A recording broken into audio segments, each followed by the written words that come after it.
This world is a place where the strong hold power, and the weak have no choice but to yield. A deer grazed peacefully, completely unaware that it was being watched. There's our prey, right over there. The young hunter drew his bow as instructed, remembering everything he had been taught. Stay calm, and his hands trembled with nerves, yet he maintained a firm grip. The arrow flew. As the command was given, the forest birds scattered in a sudden panic. The startled deer let out a sharp gasp, spinning around and bolting away with its hide perfectly intact. As it turned out, the arrow hadn't even been fired. It had snapped in two, leaving Joseph to cry out in frustration. "Johann, I told you to catch the prey. Who told you to go and wreck the bow?" Johann scratched his head, blaming the material. "This thing breaks way too easily. Maybe it's just an old piece of junk?" He grumbled loudly in protest. "What are you talking about? We just bought this brand new last week. I knew something was off the moment you insisted on learning how to hunt. You're a noble. Why on earth do you suddenly want to be a hunter?" Joseph let out a long sigh, unloading a heap of complaints that left Johann speechless. "I'd be better off learning swordsmanship." Even so, his eyes darkened with a heavy, thoughtful look. "How are we supposed to have any money before I find work? Right, money?" He nodded along. "True." He brushed off the suggestion with a light smile. "It's no big deal. Come on, let's head somewhere else." Images of a dilapidated, remote countryside came rushing back. Johann needed money and a vast open field to represent what it took to survive in this world. His real name was Kim Johann. After a sudden accident, he had died and was reincarnated into this world. Being reborn as a noble sounds nice and all, but Johann was currently at the very bottom of the family ladder. Inheritance or title? Forget about it. He was lucky enough just to not get dragged into his siblings' power struggles and kicked out onto the street stark naked. But the biggest problem for Johann, they watched as a pack of wolves surrounded something, fighting over it. "Is that a pack of gray wolves over there?" Suddenly, an arrow whistled through the air and thudded into a tree trunk, startling them. The entire pack scattered in a frenzy, and the one who had loosed the arrow was Joseph. Johann looked down at the spot where they had gathered and thought to himself, the world he was reborn into was a medieval one, but it was far too real. It was brutal. Can't a guy even find peace after death? He looked at the scene with a neutral expression and asked, "Was he from our village?" Joseph sighed and shook his head. "Hard to say. There's no telling. But one thing's for sure. The weak are nothing but food for the strong." Johann clenched his fists, a strange, restless feeling churning in his gut. Exactly, to avoid becoming prey in this era. His face began to show signs of panic. His eyes said it all. He needed money. When he first arrived in this world, Johann hoped he might awaken some kind of superpower. When he realized he had nothing, he changed his goal. The image of a gold coin said everything. It was all about the money. With money, I can leave this territory and do whatever I want. I could be a merchant or a free farmer. Right? Money, money, and more money. Money is everything, so I have to rake it in by any means necessary. Ignoring him, Joseph spotted something. "Look at this, Johann. This is little demon grass. Like I told you before, this herb is incredibly valuable." The moment he heard that, Johann reached out and plucked it. "This must be worth a fortune, right?" Seeing the literal money reflecting in his eyes, Joseph was left speechless. Suddenly, Joseph noticed a bag near Johann's feet and became curious. "Johann, it looks like you dropped something." He shook his head in denial. "Huh? Not me. Someone else must have dropped it." Joseph reminded him, sounding confused. "That's impossible.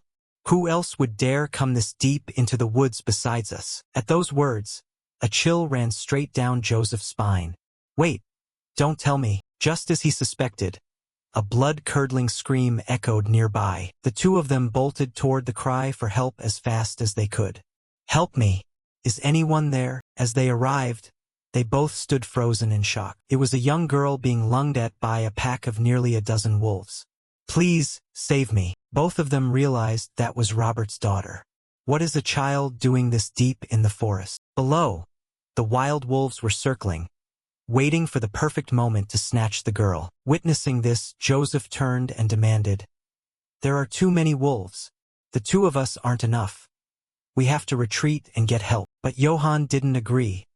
He charged forward with a dazed expression. Joseph immediately screamed to stop him. Johann, it's dangerous.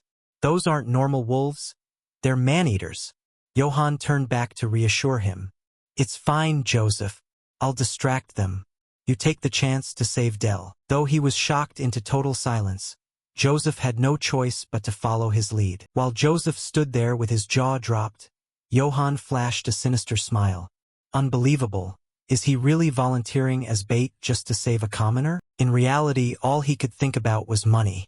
If I'd known, I would have started hunting sooner. Who knew there was a gold mine hidden in a place like this? 1, 2, 3, 4. There's at least 10 of them. I'll make a fortune selling these pelts. Alright, wait for me, you walking piles of cash. Joseph was appalled by Johann's bizarre behavior. What is this? He was swinging his sword around aimlessly as if he were just showing off, making Joseph cry out. What kind of chaotic swordsmanship is that? The hungry, aggressive wolves didn't hesitate to pounce. They lunged across the ground, sending leaves flying into the air. Seeing this, Johann raised his sword to block the attack by reflex. A wolf bared its fangs and bit down hard on the blade. Since it was so old, it cracked instantly. In a split second, the sword was almost completely bent, and then it shattered into pieces, much to his surprise. On the other side, another wolf with a massive maw lunged in for a finishing blow, and time seemed to stand still for a moment. Joseph stood at a distance, his eyes wide with terror. He let out a scream that reached the heavens. Master Johann! At that same time, in the Eights territory within the village of Baltron, the Eights family inspection team was making its rounds. The sound of horse hooves brought fear wherever it went. Even the veteran elders of the village cowered in fear. The woman arrogantly fanning her nose and glancing at everyone was the Lord's mistress, Madam. The expressionless man on horseback was the eldest son, Philip Eights, and this alcoholic old man was Lord Jason Eights. He sneered at them. This cursed village is just as filthy and stinking as ever. Philip hadn't found who he was looking for yet, so he asked Jason, Father, forgive me, but Johann is nowhere to be found. He dared to run off during the inspection. Should I send the guards to find him? Before answering, the Lord took a deep swig and let out a satisfied grunt. Jason waved a hand over his head dismissively. Forget it. Why bother with that lunatic? Just leave him be. Let him wander like that pig of a mother of his. While he was busy insulting him, he suddenly saw an eyesore. What caught Jason's eye was a massive pile of firewood in a corner of the village. Feeling curious, he stopped to ask, What's this? Why is there a pile of wood at the village entrance? One of the villagers spoke up. Forgive me, my lord, but these are the marks left by Master Johann's training. It looked a bit unsightly, so I covered it up. Hearing that, Jason let out a mocking laugh. Training? A tiny little worm trying to train? But then, as the wood fell away, his eyes turned from white to black in shock. There was a fist print clearly embedded in the tree trunk. It was sharp and incredibly deep. Not just one, but many such trunks were scattered around, leaving Jason to gasp in horror. What on earth is this? Back in the present, a wolf had successfully pinned Johann down, but what awaited it was not a spray of blood, but utter confusion. Johann flexed his muscles and the wolf was sent flying back. Couldn't even bite him. It flew quite a distance, spinning several times in the air. Swordsmanship really doesn't suit me. Fine then, this time I'll fight my way. Come at me, you walking cash cows. It's survival of the fittest. If you don't want to be prey in this day and age, you need money. And to make money, you need a power that far surpasses ordinary men. Seeing them charge, Johann didn't hesitate to throw a full power punch. With just one hit from him, the wolf was out cold. His power was overwhelming. This caused Joseph's jaw to drop even further. The force of the punch flattened the wolf's face completely. And so, Johann continued to throw punches. Not a single wolf could lay a tooth on him a second time. Bored of punching, Johann grabbed one of them. He casually tossed it away, giving it a one-way ticket back to its childhood. Having watched the whole thing, Joseph still couldn't close his mouth. Unbelievable. What is this strength? In the blink of an eye, he had successfully wiped out a pack of nearly a dozen wolves, and then excitedly wondered, How much gold is this going to be worth? Childhood memories came rushing back. Johann had to admit life here wasn't easy at all. Two bullies sneered at him and got physical. Die, you bastard. You don't even have a mother and you dare talk back. He always had to endure everything. His high-ranking siblings constantly bullied Johann, flaunting their status and cursing him as they beat him mercilessly. After venting their anger, they left Johann behind. Keep playing tricks and I'll crush you again. His eyes were filled with resentment. Johann slowly came to understand how brutal this world truly was. Even if he were beaten to death here, no one would give a damn. The only thing Johann could trust was himself. And so, Johann wondered, what do I need to survive in these medieval times? Fortunately, the biggest difference between him and a person of the Middle Ages was his store of modern knowledge. It was all the stuff he had studied just to land a job. As a result, Johann's head was packed with information that a medieval person couldn't even imagine. He decided to make the most of high-intensity training based on exercise physiology. When an elder in the village asked, "Master Johann, why are you throwing away food?" he replied while eating, "What are you talking about? This is superfood consisting of oats, cabbage, beans, and quail eggs. I'm just designing a balanced diet based on nutritional science." Johann was applying a proper nutritional regime to build his physique, and he also practiced real combat strikes from mixed martial arts. And like that, days of relentless training passed by. A few years later, Johann was nearly capable of punching through a large tree. He threw punch after punch with his full will behind them. The trees fell one after another, and birds flew away in terror. Johann's carefully tempered body gradually achieved extraordinary strength. He put on his shirt and let out a sigh of relief, finally feeling truly comfortable. Johann stood amidst a forest of trees he had felled without an axe. Whether this was a divine blessing or just another trial, he didn't know. Time passed without anyone noticing. Returning to the dark forest on that day, Johann brushed off the dust and scouted the area. As the dawn broke, he was the only one left on the stage. The entire pack of wolves had fallen. Guess that's it? Over here, Joseph was helping the girl down. "Are you hurt anywhere, Del? Thank goodness you're okay." Del sobbed, "Uncle Joseph." Joseph sat down, letting out a long breath to regain his composure. He scratched his head and said slowly, "Master Johann, that was far too reckless. Do you have any idea how dangerous what you did was? But to think that for a serf's child, you charged straight into a pack of beasts without a second thought. I am truly moved by your noble actions. On behalf of the village, I offer you our deepest gratitude." Johann didn't care about the gratitude. He was calculating something else. "I wonder which one is the most expensive." Hearing Joseph's muffled voice, he snapped out of it. "What did you say?" Joseph lost interest. "Nothing, sir." Johann took the chance to ask the girl. "It's Del, right? Are you okay? Any injuries?" Del replied politely, "I'm fine thanks to you, sir." "Thank you so much." But then the girl's face suddenly shifted from calm to pure panic. Right behind them were a pair of massive, terrifying eyes.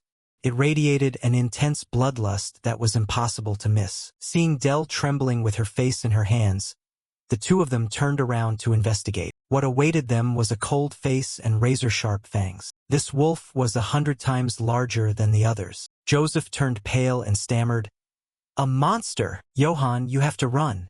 It would take an army to defeat that thing." Ignoring Joseph's warning, he provoked it. "I thought this was just a normal medieval world. Is it actually a world with monsters?" "Hey, brat. "Are you the leader of this bunch?" "Sorry, but I killed all your underlings. An old pelt like yours would sell for a high price, you know?" At those words, the wolf couldn't contain its emotions and growled furiously. Its bloodlust made Johann realize this thing was definitely looking at him as prey. But even as it let out a heaven-shaking roar signaling the start of the battle, he didn't care. After the roar, it lunged, but Johann dodged just in time. "Because regardless, your hide is definitely worth more than all the others." Saying that, Johann chucked a huge clod of dirt right at its face. Unfazed, the wolf simply shook its body and the dirt went flying. Instead, the attack left a tiny scratch near its eye. That was exactly what Johann was worried about. "I'm scuffing up the hide. I won't be able to sell it for much if it's damaged." The wolf grew more and more enraged. It ground its teeth together. It let out a long, haunting howl, emitting a sound that was unbelievably stable, and so loud that he had to cover his ears, his knees buckling as he struggled to stay grounded. On this side, Joseph held Dell tightly to protect the little girl. Johann was on the verge of collapsing from exhaustion, letting out a low groan. He secretly wondered to himself what on earth this was. As his vision began to dim, was it going to fade out completely? Time passed for who knows how long, but the battle was finally drawing to a close. One of the two fell under the other's strike. That was also the moment Johann startled awake from the nightmare. He clutched his head in confusion. What was that? Just now, Johann remembered the giant wolf and wondered, was it a monster? Its massive eyes and cold bloodlust were things he couldn't forget. Had it really just vanished? He looked over and saw that Joseph and Dell had fallen asleep long ago. Johann looked at Dell and sighed with relief. It seemed everyone was safe. Although he didn't understand what had happened, they had to leave immediately before the monster reappeared. Johann hoisted them onto his shoulders, leaving behind the pile of gold they had just earned. I really wanted those old wolves, but I guess I'll just have to deal with it. Next time, I definitely need to borrow a bullock cart. Johann just left like that, completely unaware that even more terrifying things were hidden behind the forest. In the silence of the late night, the moon that evening was bright and perfectly round. From a distance, Johann spotted their destination. The village lights were still on. The villagers must be searching for Dell together. Though unintentional, I ended up saving her, and who knows, maybe I'll even be awarded some points. Johann imagined Jason saying, "You defeated a whole pack of gray wolves? Well done, my son. I shall appoint you as my successor." And then Philip would lament, "But father, I am the eldest son." He sighed, walking while thinking of more realistic matters. Probably won't go that far, right? But if I'm lucky, maybe I'll be accepted into the guard. If so, the bills would be taken care of. As he walked, Johann suddenly noticed something quite vague. Oh look, those were bright torches glowing in the quiet night. A group of house troops surrounded him, leaving no way out. Johann looked at the scene, his mouth agape in a dazed O shape. At that moment, Philip shouted as if to reprimand him. "Johann Eitz, how dare you stay out until this hour? You dare run away on the very day father comes for inspection." Now remembering, Johann's face turned pale, devoid of all blood. That's right, today was that day. I'm doomed. Philip continued to berate him on the side as he stepped down slowly. "You insolent brat who knows nothing of hierarchy." He stomped his foot powerfully on the ground. He gently set the two down and said, "Father, it was an emergency, so without a word, Jason raised his battle axe. "Silence! You dare look down on me? I'll split your arrogant head in two." Johann bit his lip, so angry he couldn't speak. He had just escaped death only to face this piece of trash. Life really is a bitch. Thinking this, he let out a sly smile. No, a crisis is an opportunity. Johann immediately used a tactic to make a thorough impression. "My respected father, I absolutely did not intentionally skip the inspection. I was saving a villager in trouble in the forest, which is why I am late." The little girl's father rushed over, calling out in a panic, "Dell, oh my God, you're safe. I've been looking everywhere for you." He hugged the girl, constantly mumbling, "Thank goodness, how lucky." Seeing this, Johann seized the moment to tell the whole story. "Do you see, father? Dell was trapped in the middle of the forest by a whole pack of wolves. I fought to save the kid and defeated the wolves. Even though I couldn't attend the inspection, I believe I have fulfilled my duty as a son of a knightly house. If you forgive me this time, I will devote myself entirely to protecting the territory. Oh, and if I could be appointed as the captain of the patrol, that would be even better." Hearing this, Philip let out a frustrated ha. After speaking, he silently noted, "Perfect, a flawless self-PR move. If this were an interview, I'd have been hired on the spot." Jason burst out laughing and spoke sarcastically, "Oh, is that so? A future captain? But where are the captured wolves? Don't tell me those are just empty words." Johann was stung by the question, which felt like a bolt of lightning. This damn old man. Nevertheless, he insisted, "I am not lying. I even encountered a giant black wolf." Upon hearing this, Almost all the villagers stared in shock. Jason himself let out a cry of terror. He turned red with rage and barked, "Impudent! You dare lie to me? I'll crush that deceitful mouth of yours." Johann calmly agreed to the terms. "You mean you want a duel, father? Fine. I'll prove my strength right now." Deep down he didn't want to. After all, this was his biological father, and he didn't want to fight him. "But I have no choice, so be it." Jason smirked with interest. "Fine, let's see what a useless thing like you has. Draw your sword, Johann. We duel with swords only." He dazedly repeated the word again. "Swords? Swords? You never even taught me how to use a sword. You crazy person." The two stood in the middle of the arena with many witnesses as Jason urged him to draw his sword quickly. Johann had no choice but to pull out the broken, battered sword. "Yes, father." Jason sighed and gave a weary order. "Piece of junk. Philip, give me my sword." Though he didn't want to, he had to comply. "Yes, sir." Philip approached and whispered in Johann's ear. "Johann, if you know what's good for you, get on your knees and beg father for forgiveness. It's the only way to survive." He replied aggressively and firmly. "Forgiveness for what? You only apologize when you're wrong. Besides, a real man never runs away. Please move out of the way." His older brother Philip wanted to stop him but couldn't. He pointed his sword and requested, "Then father, please instruct me." Jason helplessly pushed his helmet down and let out a snort of contempt. Johann was brimming with spirit. "Fine, this is the perfect chance to show off my abilities to the villagers. Jason will surely have to acknowledge me. I'll show everyone my true power." He disregarded everything and lunged forward with the firm intention to win. There truly was a moment of fear. His face became completely distorted. The sword lunged forward with a dark aura that left Jason speechless. "What is this?" "This terrifying pressure is just like a monster's." Very quickly after that, he raised his axe to block the attack. The advantage was tilting toward Jason. Johann's sword was slightly cracked. He groaned in pain as a fragment grazed him. Johann tried to thrust repeatedly at the armor, causing it to shatter. Jason lost his balance for a moment and fell, refusing to lose easily. He ground his teeth and cried out, "Despicable vermin!" Luckily, Johann managed to dodge the first swing just in time. He screamed frantically, "You dare look down on me, you vermin!" Witnessing this, the others were almost taken aback. "Are you serious? Is father actually trying to kill Johann?" Jason continuously swung his axe with all his might. "Do you know why I didn't teach you swordsmanship? Even if you learned, you'd still just be a useless worm. Do you really think a few struggles are enough to surpass me? This territory is mine. No one will take it. Not you, not the Emperor, not anyone." Johann kept dodging, but the damage was still immense. He was confused.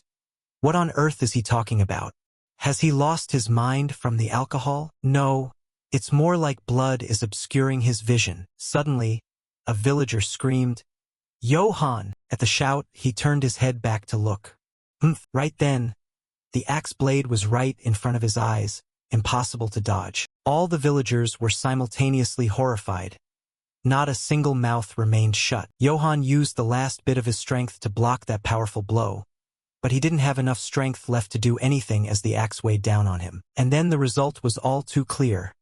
The sword shattered, and Johann completely accepted his defeat. He collapsed onto the ground, looking at the broken sword in total helplessness. Jason pointed the axe head at him and commanded, "Know your place. If you dare offend my eyes again, next time I'll split your head in two." He walked away, leaving Johann in a deep pit of despair. Only then did the villagers run up, calling out, "Master Johann!" That night, in a house in the village, someone shouted, "How cowardly!" "Jason!" Johann stopped him. "Father Balberga, if you speak that loudly, someone might hear." Balberga didn't care and shouted louder, "Let them hear! I am a man of the church. I fear nothing. A knight must maintain his honor. How can he treat the son who saved the villagers like that?" He let out a saintly smile and said, "I'm fine. It's a blessing just to be alive." Balberga's anger still wouldn't subside. It was an unfair match from the start, challenging someone while wearing full plate armor. The alcohol must have surely made him lose his mind. Even with that bright smile, Johann was still very sad deep down about what happened today. He could only sigh and admit, "This is reality. I knew I was bad at swordsmanship, but I didn't expect it to be this pathetic." Valberga put the medicine bottles away and agreed. After all, Jason is a seasoned knight, trained in the family's sword style with battle experience. It's only natural that you'd lose, like Baron Britz in the neighboring territory. I heard he once took down 300 rioting peasants all by himself. Just imagining it made Johann unable to help but exclaim, "Fighting 300 people alone? Sir Britz is truly terrifying. My loss was due to technique. I thought I could defeat that old drunk after fighting that giant black wolf." Hearing this, Valberga suddenly realized something. He rushed over and shook him by the shoulders, demanding clarification. "Master Johann, is what you just said true? Did you really see a giant black wolf in the forest?" Johann was confused by his actions but still admitted, "Yeah, I saw it. Joseph and Dell saw it too." Valberga heard this and immediately began to pray, "Lord have mercy." Johann was startled and curious. "What's wrong? Is there something special about that wolf?" He walked over to the shelf and pulled out a thick book. "Master Johann, since ancient times the black wolf," Valberga flipped the book open and placed it in front of him, "has been considered an omen of misfortune." The images inside depicted something even more terrifying and metaphorical. He stared at the picture and explained, "The clergy call them the harbingers of death. According to legends hundreds of years old, the black wolf brings death, staining everything red with blood." Johann looked at it, his heart pounding in a way that was hard to describe. He rubbed his head and tried to deduce, "Even though I'm not superstitious, could the black wolf have foretold the match with my father?" Valberga thought so too. "Ah, perhaps so." He gave a gentle smile to reassure him. "But don't worry too much. The black wolf is just folk legend. Perhaps God is protecting you, because you always put others first. You are a good person." Hearing that, Johann was even more confused. His face went blank. All he had in his head was money. "Me? I just want to make a lot of money." Meanwhile, in the Brits' territory near 8th City, screams rang out piteously. "Please spare me. I know I was wrong." A sword stained red took over the frame, and so another life departed without a word of farewell. Two guards shook their heads in weariness. "Running is useless. You're going to die anyway, understand?"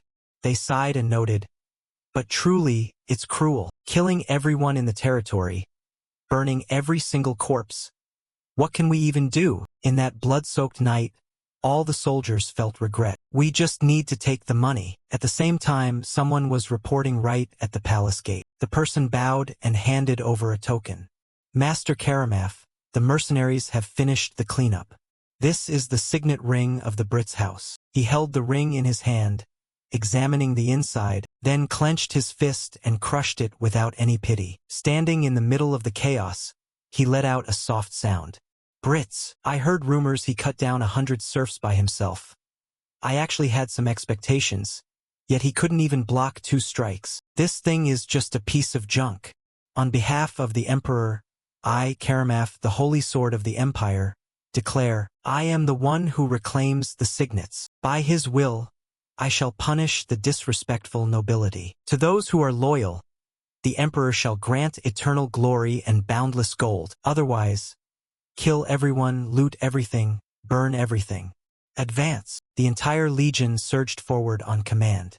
Next target, the 8th territory. The battle between Johann and the masked figure was still fierce, with neither side yielding. The masked figure firmly parried each of Johann's strikes, while Johann kept unleashing moves, his attacks raining down incessantly. The masked figure remained unfazed, continuing his calm defense. Without warning, Johann's sword was knocked away, and his helmet went flying upward along with the blade. At that moment, Johann was attacked by the opponent and completely fell. Syrup splattered across the floor. Johann's head was severed from his body, rolling away with a thud on the ground. Syrup continued to flow from his mouth and face due to the trauma. Suddenly, Johann's eyes went wide in terror. He woke up screaming after encountering the nightmare. Afterward, Johann calmed down as he realized he was still alive.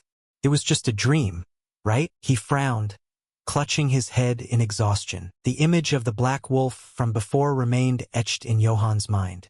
Ever since he saw that black wolf, he had been haunted by the same nightmare for days. He hadn't forgotten the warning from the blue-eyed young man either. Master Johan, since ancient times, the black wolf has been considered an ill omen. It is the very embodiment of disaster. Johan now visualized the eerie scene of the wolf standing before a moon as red as blood. He grimaced, spilling blood everywhere and bringing death in its wake, which is why the priests call it an omen of death. Thinking this, Johan tried to reassure himself. It's just superstition, pure superstition. Priest Balberga also said it was just a legend. Besides, I didn't actually do anything bad to that black wolf, or so he said, but he had been quite enthusiastic about attacking the wolf earlier. That inevitable reason made Johan turn pale with fear. Does pelting it with rocks count? Ultimately, he chose to ignore it. Whatever, it doesn't matter, why worry? Stop thinking about it and just go train. Shifting the scene to a vast hillside, Johan chose this spot for his practice, when someone arrived to disturb him. Hey! Look at that useless loser. It was his two half-brothers, who had come there specifically to mock him. The second-born started. Forgotten everything father taught you? If you're going to live like a pig, don't try to act tough. The mean-faced third-born chimed in as well. That's right, and yet, you still dare to act up after being beaten to a pulp? All that showing off and you can't even do anything? 100 strikes wouldn't be enough to crack that thick skull of yours. The mean-faced one curled his lip in contempt. You only broke that log by cheating, didn't you? The one with the center-parted hair added his 2 cents. It was definitely cheating. With a lowly background like yours, how could you possibly have any real ability? What? Become the captain of the guard? Wake up, you idiot. Father would never even consider you. If he has any use for you at all, it's only to chop wood and toss it to the pigs. Johan didn't say a single word in response. He simply punched the tree trunk. In the very next second, Johan unleashed a strike packed with so much internal power that it shattered the trunk into pieces. The two half-brothers stood frozen with their mouths agape at the sight, as the massive tree trunk was split clean in half by Johan's fist. Now he slowly turned his head toward them. Johan cracked his knuckles menacingly. Well now, what was that you were saying? Why don't you come over here for a second? Seeing this, the two brothers took off as fast as their legs could carry them, though they didn't forget to shout back threats. Fine, fine, I'm leaving. Just you wait. I'm gonna tell father everything. Everything. Looking at them, his heart was filled with nothing but helplessness and contempt. Truly pathetic. How can they live so mindlessly? Preparing to make a living should be hard enough, yet they don't seem to have a single worry about the future. But he immediately regained his composure. All right, that's enough. Why should I care about them? Back to training. Suddenly, Philip's voice drifted over. What they said is the truth. He approached with a serious expression. Father isn't going to give you any position at all. Johan heard him but forced a wry smile. That's to be expected, Philip. But he didn't kill me and even let me live. That's lucky enough. Philip seemed to see right through him. Disappointed. Johan didn't hide it. He answered honestly, there's no other way. I just have to find another path to make a living. Philip's next words made Johan freeze for a few seconds. Father is afraid of you. He listened but didn't respond immediately. His expression was one of clear discomfort. Philip wouldn't stop. He went on, Johan, you are terrifyingly strong. To father, that kind of strength is a major threat. He just wants an obedient son like me, but I'm different. I'll live life on my own terms. Father thinks that one day your strength will strip him of everything, just like how he overthrew grandfather to become the Lord. Johan felt awkward, a hint of disappointment in his eyes. That's just ridiculous. Philip then turned and gave an order to a servant. Bring those items here, and the servant obeyed, carrying a large bag in his hands. Yes, Master Philip. The servant reached inside and rummaged for something. Johan was now wide-eyed with shock. This is... Philip set a set of armor and weapons on the ground, a long sword and plain armor that had apparently been inside the castle for who knows how long. There was also side armor but no other weapons. This is the stuff you tried to steal once. Johan felt a bit guilty at the mention of his past, But then Philip lowered his voice. He continued, Johann, I'm not like father. I'm not stupid enough to kick out someone with your talent. So, when I become the Lord, I'm going to appoint you as the captain of the 8th Guard. Between now and then, don't slack on your training and don't cause any more trouble. Johann immediately shouted to defend himself. I never start trouble on purpose. Meanwhile, Philip had already turned his back and was walking away. He didn't even bother with a friendly middle finger. Johann just stood there, watching his figure gradually fade into the distance. He looked down pensively at the items on the ground. Even now, Johann couldn't stop thinking about the armor from his dream. If I put this on, will I die just like in the dream? But for some reason, despite that, I somehow believe I can overcome it rather than die. Of course, there's nothing to prove my intuition is right. In a flash, Johann finished putting on the armor. He placed a hand firmly on his chest. Regardless of anything else, if you want to win, you need a weapon. A day passed just like that, and the sun was beginning to set. Inside a tavern, the sounds of laughter and chatter rang out. Hey, stop talking nonsense. No, it's true. A man continued his story incessantly. Master Johann killed 50 wolves all by himself. But he said a knight doesn't crave money and tossed all those wolf pelts away. He only drew his sword to save my daughter.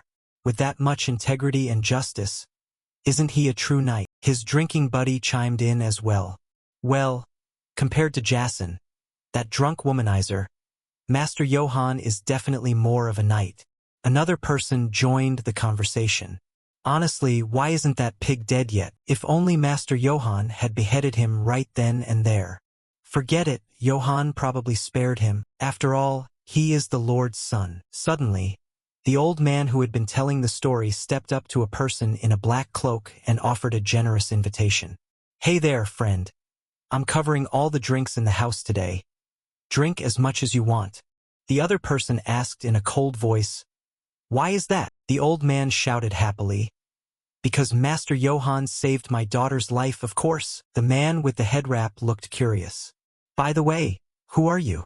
I haven't seen anyone like you around here. A dark aura radiated from the figure in the black cloak. He laughed a sinister laugh.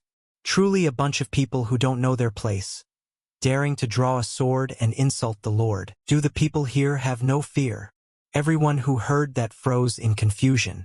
Ha! The man in the black cloak gave a twisted smile. Wicked. Your story has piqued my interest. Tell me more about this Johann Eitz. As the sentence ended, the village fell into a deathly, eerie, and chilling silence. At the same time, Johann was on his way home. He was in a pretty good mood. Johann was currently imagining 1,001 glamorous scenarios for himself. Philip will appoint me as captain of the guard when he takes the throne. Finally, the path of glory is opening up for me. But just then, something strange caught his eye. It was a person in a black cloak leaning against a fence. Johann wondered to himself, is that some drunkard? A future captain of the guard couldn't just ignore someone in need. Without a second thought, he approached and struck up a conversation. Sir, you'll catch a cold sleeping here. Where do you live? Let me walk you home. Strange phenomena began to occur, making Johann wary. What is this? It's getting cold. Suddenly, the figure in the black cloak shifted into an attacking stance. Johann's pupils contracted as he was hit by a sudden wave of fear. What is this? Night had fallen over the small town. The surrounding houses had all turned out their lights, leaving only pitch blackness. Abruptly, the cloaked man pressed a sharp object against Johann's throat, giving him no time to react. He tried to guess the stranger's identity. Who is this guy? Is he an assassin sent by Jason? No, if it were Jason, he would have done it himself. A string of guesses flashed through his head. Someone from the brothel, madam? Could it be Philip? The more he thought, the more his guesses led Johann into a dead end. Damn it, I can't even guess who's behind this. He finally decided to speak first. What do you want? He tried to negotiate, hoping to be spared. Is it money? I'll give you everything I have. Just let me go. The man in black didn't let go. Money? I could have mountains of gold if I wanted. Hearing that, his fear intensified and his thoughts became even more chaotic.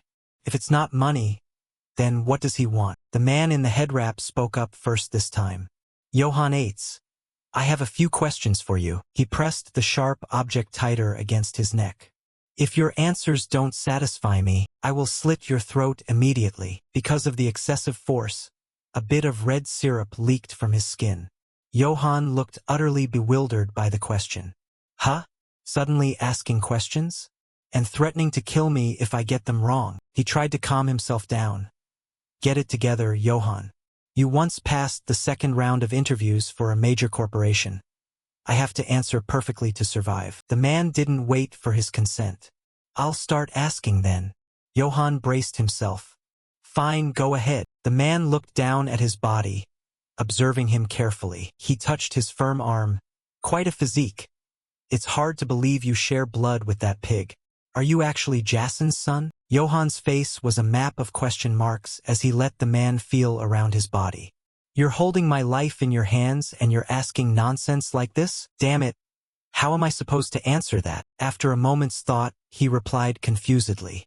Even a pig's bloodline can produce a lion. The man in the black cloak received the answer but said nothing more. Seeing his silence, Johann felt a surge of terror.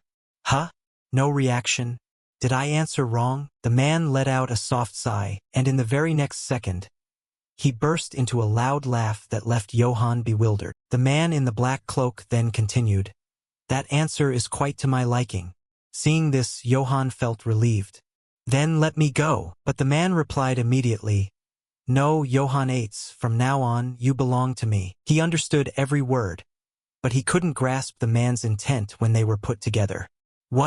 What the hell are you talking about? This man's name was Kegel, the master of poison for the most powerful assassination guild in the Nisso's empire. After countless missions, he had created a unique swordsmanship with movements like a venomous snake, which was later called the Mamba Blade. But he had one grievance. He couldn't find a successor, even after searching the entire guild.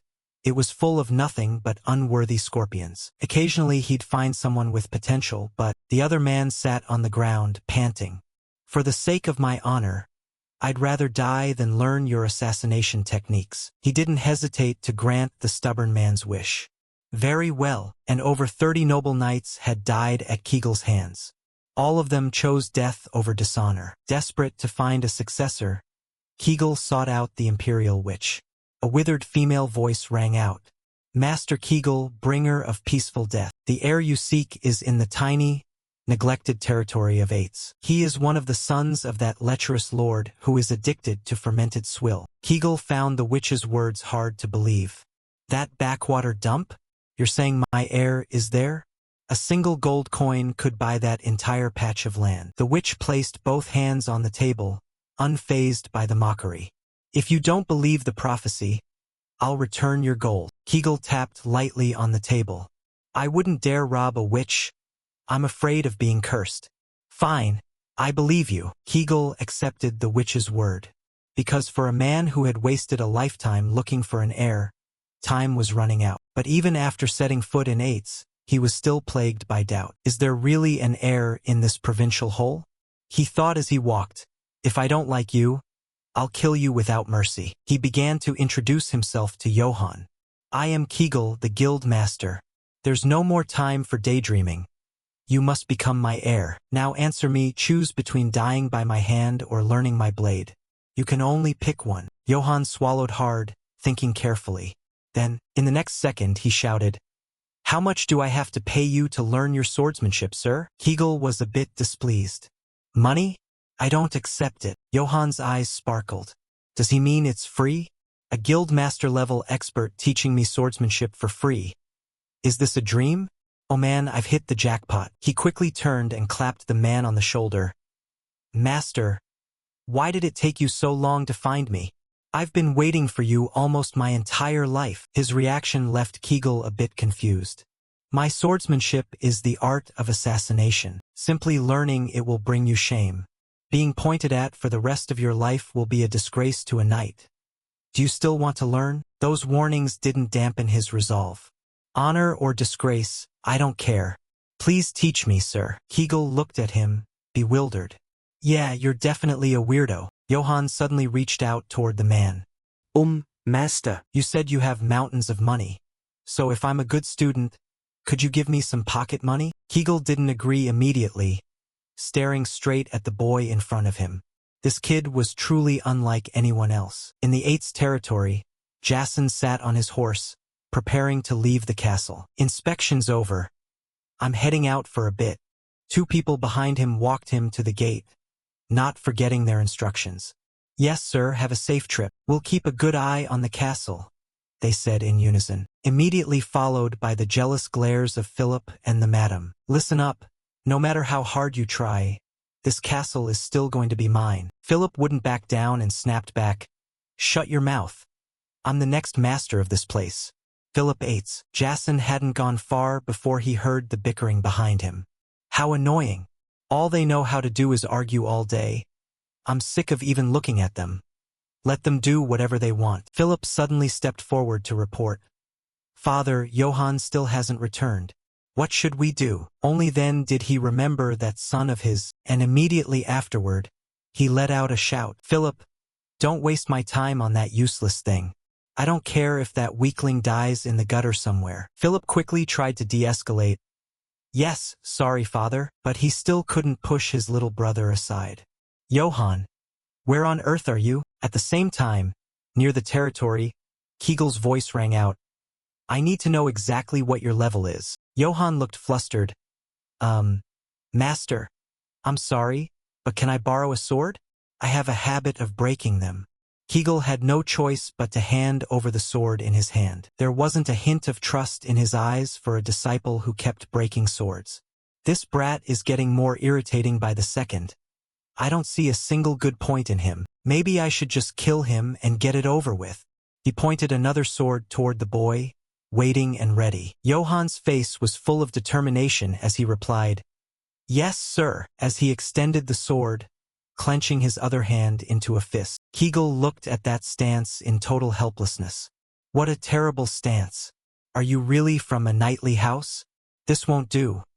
I'm definitely going to have to kill him. Johann suddenly spoke up. Master, a duel doesn't strictly have to use swords, right? Any kind of combat is fine, isn't it? Kegel was losing his patience. Whatever, fists, kicks, swords, it doesn't matter. Johann let out a loud laugh. In that case, he immediately swung the sword in his hand, launching a direct strike toward him. The sword in the man's hand instantly shattered into pieces. In that very instant, Kegel realized that his doubts had been truly meaningless. His face showed utter disbelief. This kid, his strength is terrifying. Johann didn't stop there, continuing to throw a fist straight at the man in front of him. He managed to dodge it. Just a punch and it creates that much wind pressure? If I had taken that hit, my bones would have been crushed for sure. This brat isn't human anymore. He's a lion. He reached behind his back and carefully gripped another sword. But then, Kegel didn't hesitate, drawing his sword and launching a swift attack toward the boy. Johann looked confused with the broken sword in his hand. Wait, what kind of crazy movement is that? Which way are you going to attack? Up, down, down. Before he could even figure out the direction of the strike, Johann took a blow directly to the mouth. He stumbled back several meters, not forgetting to spit out several mouthfuls of bright red syrup. It took a moment for Johann to scramble back to his feet. Kegel stood perfectly still, with no intention of helping his disciple up. I believe you've only fallen, not lost consciousness. You're an extraordinary human being, unlike any I've seen before. If you had been born 1,000 years ago, you'd have been hailed as a legendary hero. Johann's face turned beet red. Thank you for the compliment, master. Kegel cut him off. But you have a fatal weakness. If you keep going like this, there's no doubt you'll end up dead. Johann's face was full of surprise. Dead? What do you mean by that, sir? The man calmly explained to his student. You can't control your own power, so that very strength will eventually kill you. He slowly stood up, rubbing the back of his head where it hurt. Wait, how is that possible? I wouldn't hit myself. I'm not an idiot. Kegel pulled another pile of weapons out of nowhere. He handed another sword to his student. So confident, are we? Try attacking again. If you break my sword this time, I'll reward you with what you love most, gold coins. His eyes lit up instantly. Gold coins? Johann didn't hesitate to grab the sword and charge at his master. You'd better keep your word. Hegel didn't hold back either, immediately drawing another weapon to parry the blow. The two swords collided with a powerful force that sent sparks flying. The sword once again shattered in Johann's hand. He was struck by the flying sword fragments and let out a cry of pain. Johann stumbled back a few steps as a little red syrup trickled down his cheek. He reflected on that last strike of his. Damn it! This is exactly like when I fought my father. Hegel, with his own sword still intact, spoke up once again to instruct him. See? You lost to your own power. Learn to restrain yourself, Johann, or you'll certainly die. Johann pulled out a sword fragment that had embedded itself in his armor. Master, you purposely aimed for my heart with that fragment. He let out a sigh and admitted, Indeed, for a master swordsman, it's as easy as pie. Johann finally knew fear. I understand now. I have to learn to control my strength to survive. My future depends on becoming the captain of the 8th Guard. Hegel continued his teaching. Once you've mastered the restraint of your power, you'll even be able to do this. Without finishing his sentence, he swung his scabbard at the boy, who was sitting down to catch his breath. Johann had to use all his strength and his mangled sword to defend himself. A crack suddenly appeared on his armor. His face was filled with utter confusion as he looked at the mark. Cutting armor with a scabbard? The man still held the scabbard firmly in his hand. Do you see?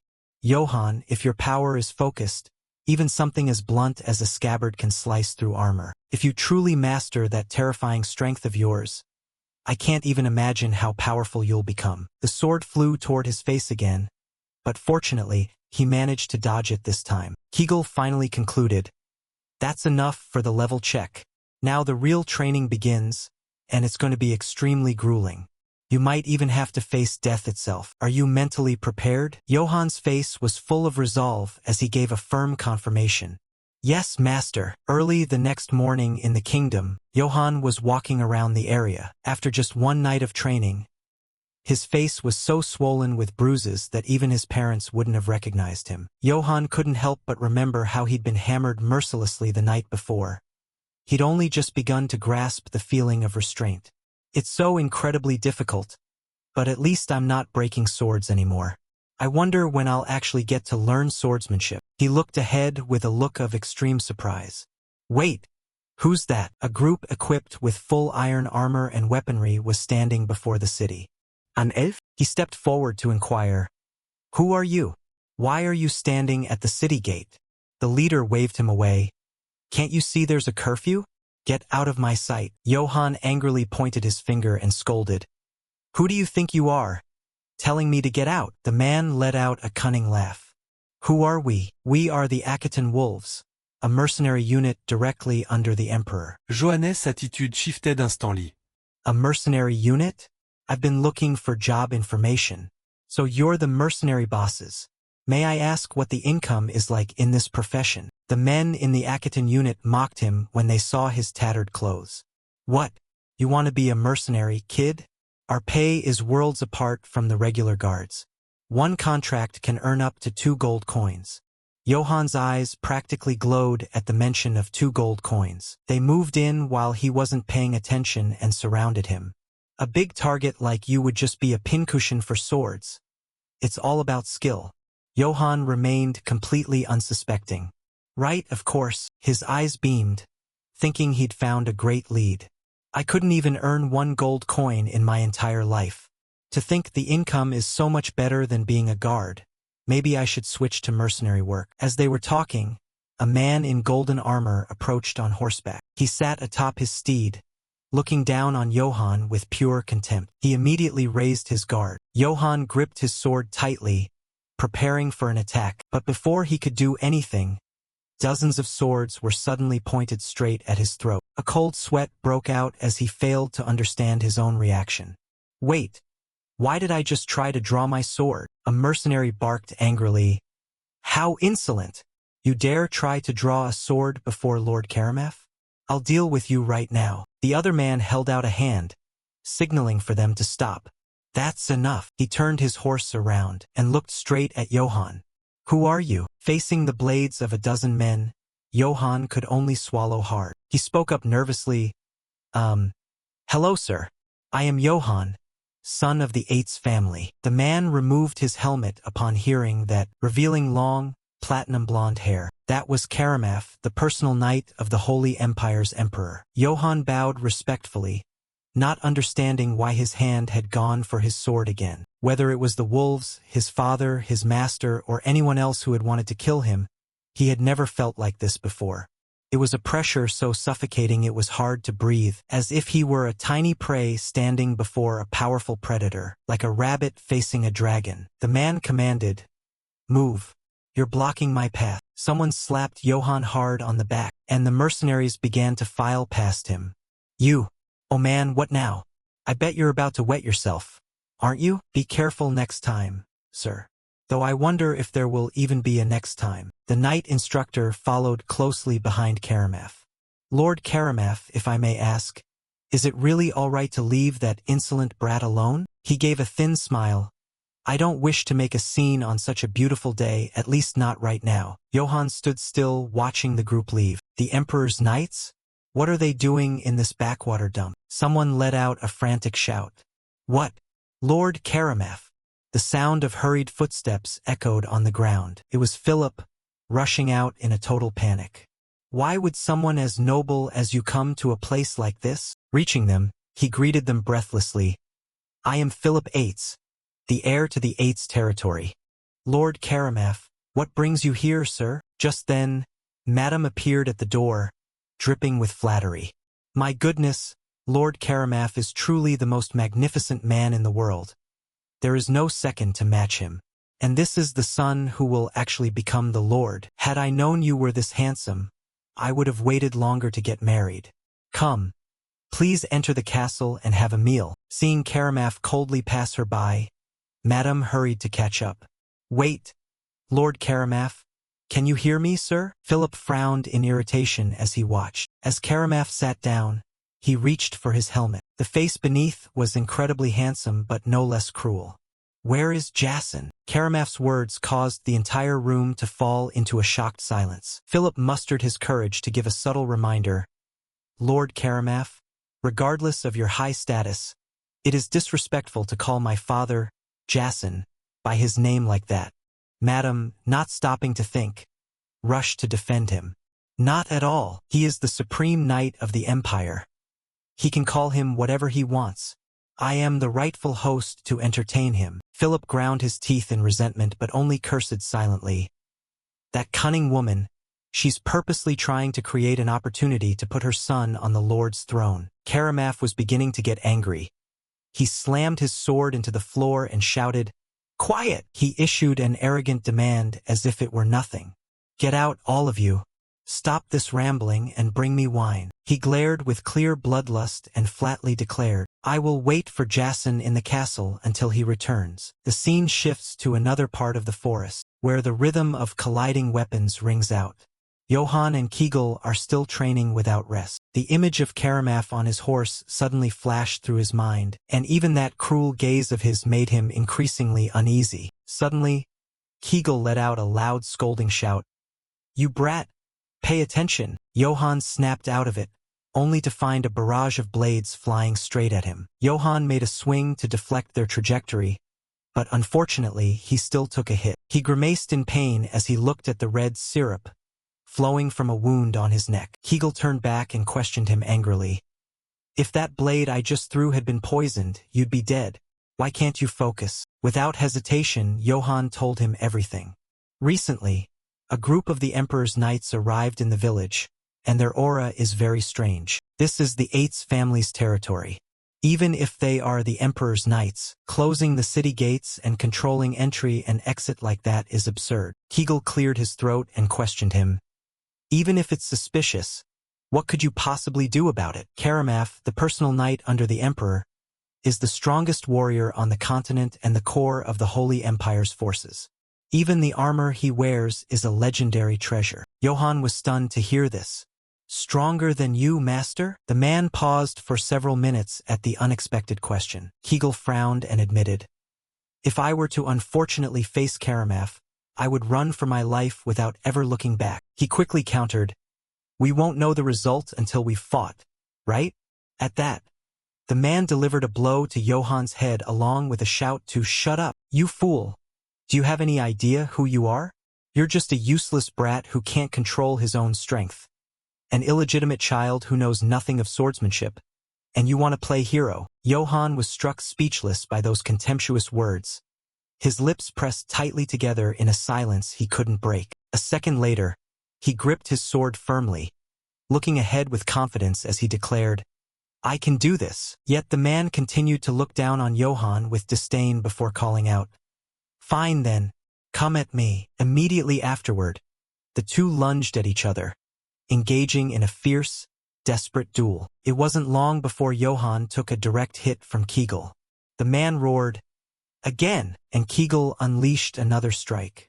Ka quickly raised his sword to parry the blow. As expected, the man was so powerful that Johan found it nearly impossible to evade him. Kegel's blood began to boil as he frantically shouted, "Again!" and Ka refused to give up, leaping forward while questioning himself. "Why isn't this working? It's just a scabbard. Why can't I seem to cut through it?" Suddenly, a brilliant flash of light sparked at the tip of his blade, and it hit Johan all at once. Of course, the flow of power. It wasn't about swinging the sword aimlessly. The force had to be channeled and concentrated at the very tip. And so, Johan continued his sword dance, gradually grasping the true meaning of power control. Even the man began to notice the change. This kid.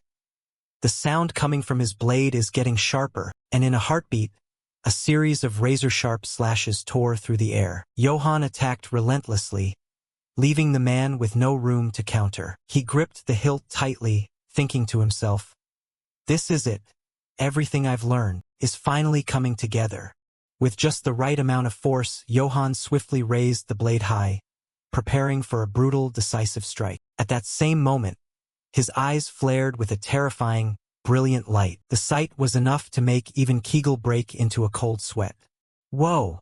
This is getting dangerous." Johan didn't hesitate for a second, swinging his sword in a sweeping arc that looked like a serpent lunging to swallow the weapon in the man's hand. In the midst of the bleak darkness, a blinding trail of light instantly appeared. Kegel gritted his teeth, looking down in shock, as both his scabbard and his sword were clean-cut in a single, decisive stroke. Seeing this, Johan lit up, a wide smile spreading across his face.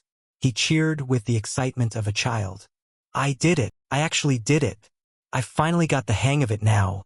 Wasn't that easy?" The man still couldn't believe it, watching Johan whistle in celebration and thinking, "That had to be a fluke." Suddenly, Kegel called out to Johan, and Ka immediately turned back to answer. "Yes, sir." The man drew another sword, falling into a combat stance while announcing, "I won't be holding back this time. Attack." Without a moment's hesitation, Johan once again unleashed his violent serpent strike, aiming directly for the top of Kegel's head. The man took the hit, his sword snapping clean in half as he collapsed backward with a heavy thud. Seeing this, Ka started jumping for joy. "I won! I won again!" Kegel stared up with wide eyes, sweat pouring down his face as he wondered, "What the hell is this?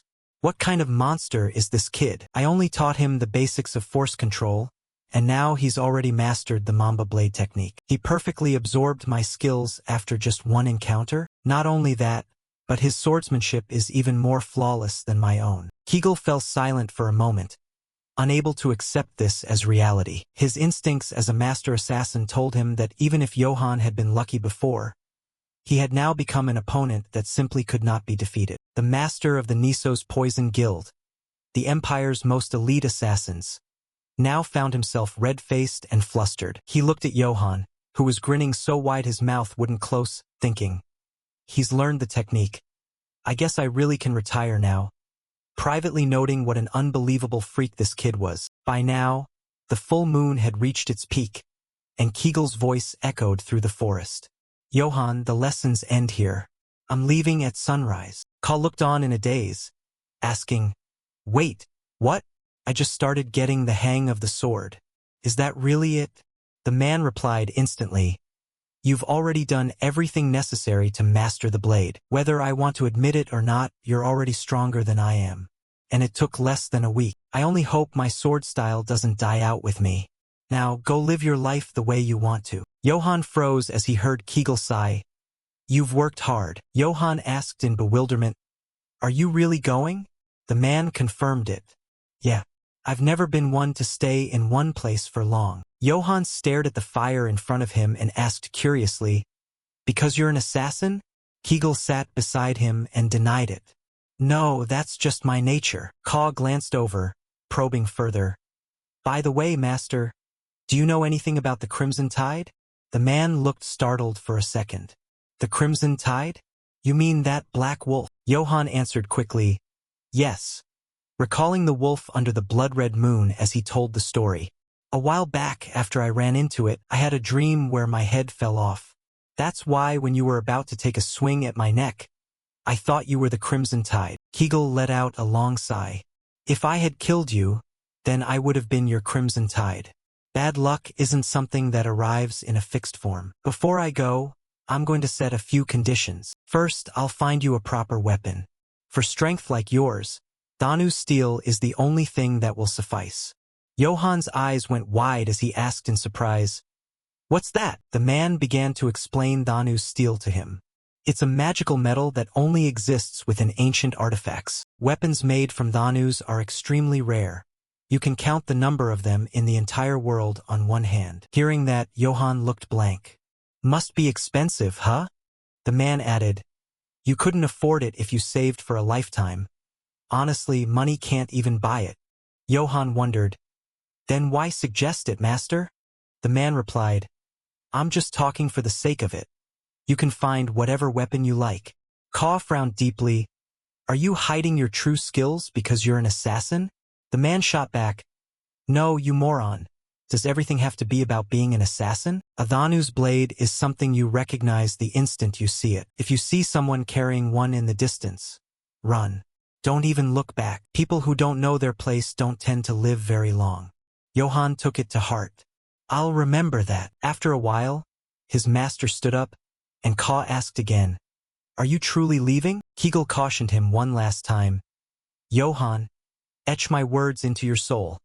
Never fight an opponent you can't win against. If you feel danger, run. But if you're forced to fight, use every means necessary to kill them. Just remember that, and you won't die easily. Don't go getting yourself killed. Johann watched as the man's figure slowly faded into the distance. Johann recalled the advice. If it's dangerous, run. If you can't run, you must kill by any means necessary and survive at all costs. He clenched his fists with determination. I'll remember, Master, he said, just as night completely enveloped Castle 8's. The madam's voice rose softly. Does the wine suit your palate, my lord? Karamaf spat out in disgust. Tastes like rotten urine. Just bring it in. The madam asked with a bright smile.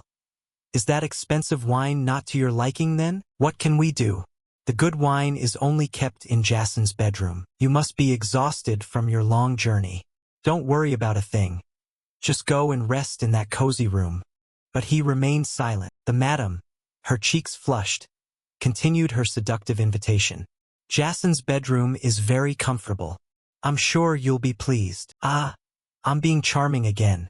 You two were quite intimate and had a good time together. Didn't you? Karamaf didn't care in the slightest and snapped. Get lost. The madam turned pale and spoke up. Master Karamaf, we don't have much time. So please let me entertain you. Jason won't be back for a while. He remained silent, glancing over before finally speaking. I suppose I am getting bored. Fine. Let's see what you've got. Karamaf gave a satisfied smile, testing the thrill of the slaughter. He saw the scene before him and couldn't help but be terrified, forced to cover his own mouth. In another part of the world, Johann slowly dragged his heavy feet forward. Johann's eyes went wide with shock. What is this? A scene of total devastation unfolded before him. The village was swallowed in a sea of flames. He stood frozen. How did our village end up like this? Looking at the thick columns of smoke in the distance, someone else was in total panic. What on earth happened, and why is 8's territory burning like that? His subordinate was equally flustered. I don't know, my lord. The fire looks massive. We should head back immediately. The horses galloped frantically, the sound of hooves echoing non-stop. Gessen screeched to a halt when he saw the city gates locked tight and guards blocking the way. They bared their teeth in a grin. Ha ha ha. Look who finally decided to show up after the fun ended. You look pathetic and act so slow. Hurry it up, Lord Pig. The soldiers laughed loudly. Master Karamaf isn't exactly the patient type. Contrary to them, the moment the gates swung open, the fat man's eyes bulged out as far as they could go. In front of him was a mountain of corpses belonging to his own soldiers. Wah, what is this? Someone approached, the metallic heels of their boots clinking sharply. Karamaf, dressed in full gold armor with only his blood-red eyes visible, stared intently at him. You're late, Gessen. Gessen growled deep in his throat. You? What are you doing? He screamed in an emotional outburst, brandishing his axe. What kind of game do you think you're playing? Karamaf raised his sword, speaking nonchalantly. Gessen, you are charged with the attempted murder of the Emperor and high treason. By the Emperor's decree, the Eights family is to be wiped out. The fat man roared back in anger. Don't be ridiculous. This is a purge. You're just pinning a fake charge on me to execute me. Then he charged forward with all his might. I won't let you just do whatever you want. His voice remained icy as he blew a horn. On Karamaf's command, hundreds of soldiers were ready to storm the castle, seize the Eights family seal, purge everyone in the territory, and erase this land from existence. The moment his words fell, the troops let out a cheer and charged in off the map. All that remained was a blazing fire that continued to consume everything in its path. The soldier holding the sword gritted his teeth in irritation. You really are a piece of work, aren't you? He roughly grabbed the priest by his hair and pressed the blade against his throat. Is it really that hard to tell me where that pig's bastard son is hiding? Fine then. I'll send you to meet that god of yours, the one you worship so much. Seeing that Valburga would rather die than open his mouth, the soldier roared and raised his sword to strike. Hot blood sprayed everywhere, but it was his own blood. Valburga watched in shock as the soldier's arm fell through the air. He looked at the person in front of him, stammering, Master Johann. He called out urgently, Father Valburga. Johann untied the priest while asking, What's going on? The man shook his head helplessly. I don't know. The Imperial Army is killing the villagers on sight. Valburga whispered with a blood-stained face. It's possible that Lord Gessen has already been murdered as well. At those words, Johann trembled instinctively. Father too. The flames flickered nearby like a giant monster. And that wasn't all. They were torching the entire village to wipe everything out. Johann gritted his teeth. Damn it, I have to get back to the castle immediately. Suddenly, a voice from somewhere made him jump. That voice, the muscular young man rushed toward it while Valburga looked on in a daze. Master Johann. When he found the person who had spoken, he cried out in relief. Del, is that you? Johann sighed with relief. Thank goodness you're safe. It's dangerous here. Come with me. Before he could finish, he froze in total shock. Right behind Del was her father's body, tortured to death. Master Johann, my father.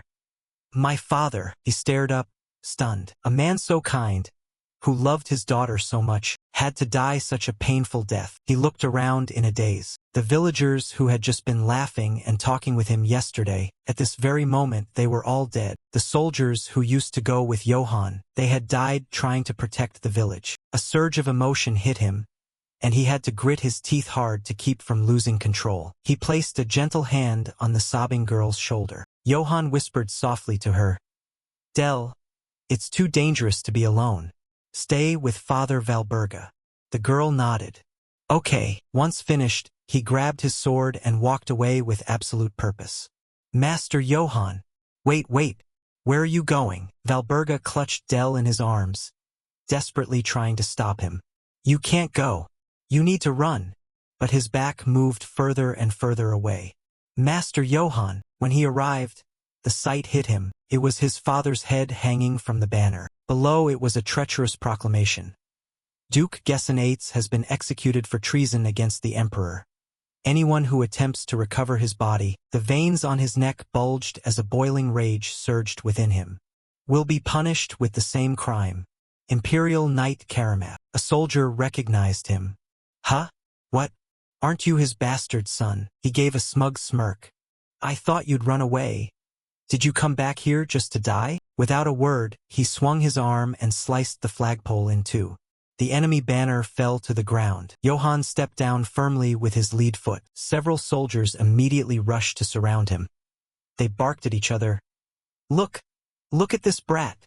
Don't just stand there. Kill him now. His eyes, overflowing with bloodlust, swept over them. A sharp blade flashed by. As one by one, their throats were slit. They died so quickly they didn't even have time to close their eyes. Silence returned to the area, leaving only Johann standing amidst the rubble. He stood in somber silence, wondering why he had done it, why he had returned to the castle. A part of him knew he should have acted differently.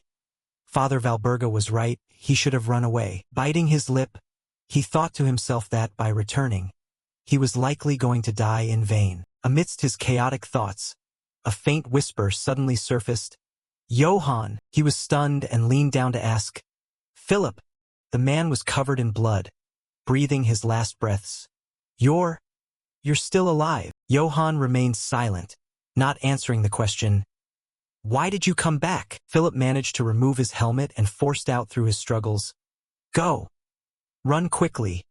If you stay here, you'll die too. Those weak hands reached up.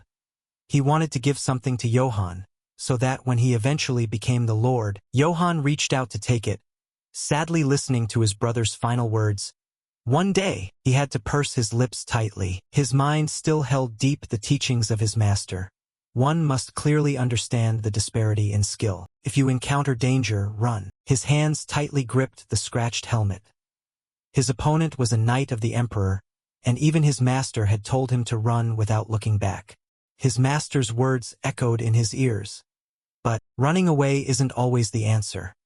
If one must fight, then at all costs one must kill. His voice dropped to a low tone. Right? Putting the helmet on, Johann stood up abruptly, clenching his fists.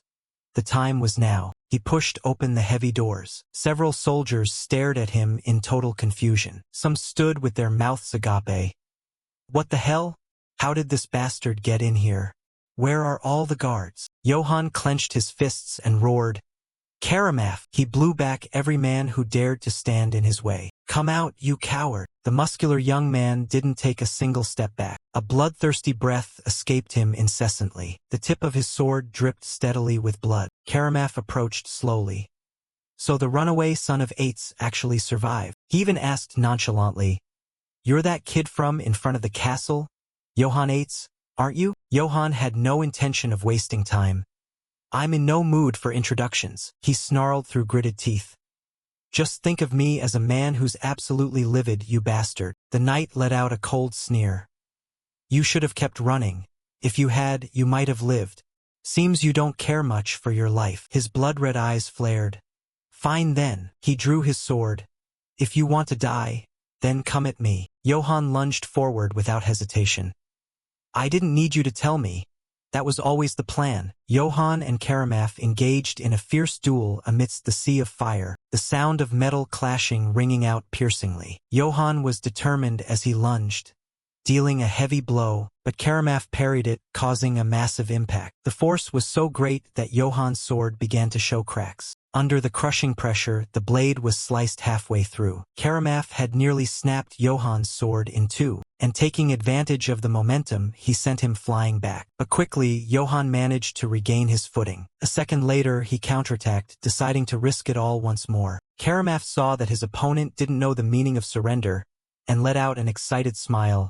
Fun! Just as Johann was advancing, a slash cut across his sword. He froze, staring in surprise at the mark on his blade. Continuous slashes followed, hacking wildly at the sword. Johann could only stand there, unable to react. Karamaf didn't wait for his opponent to move.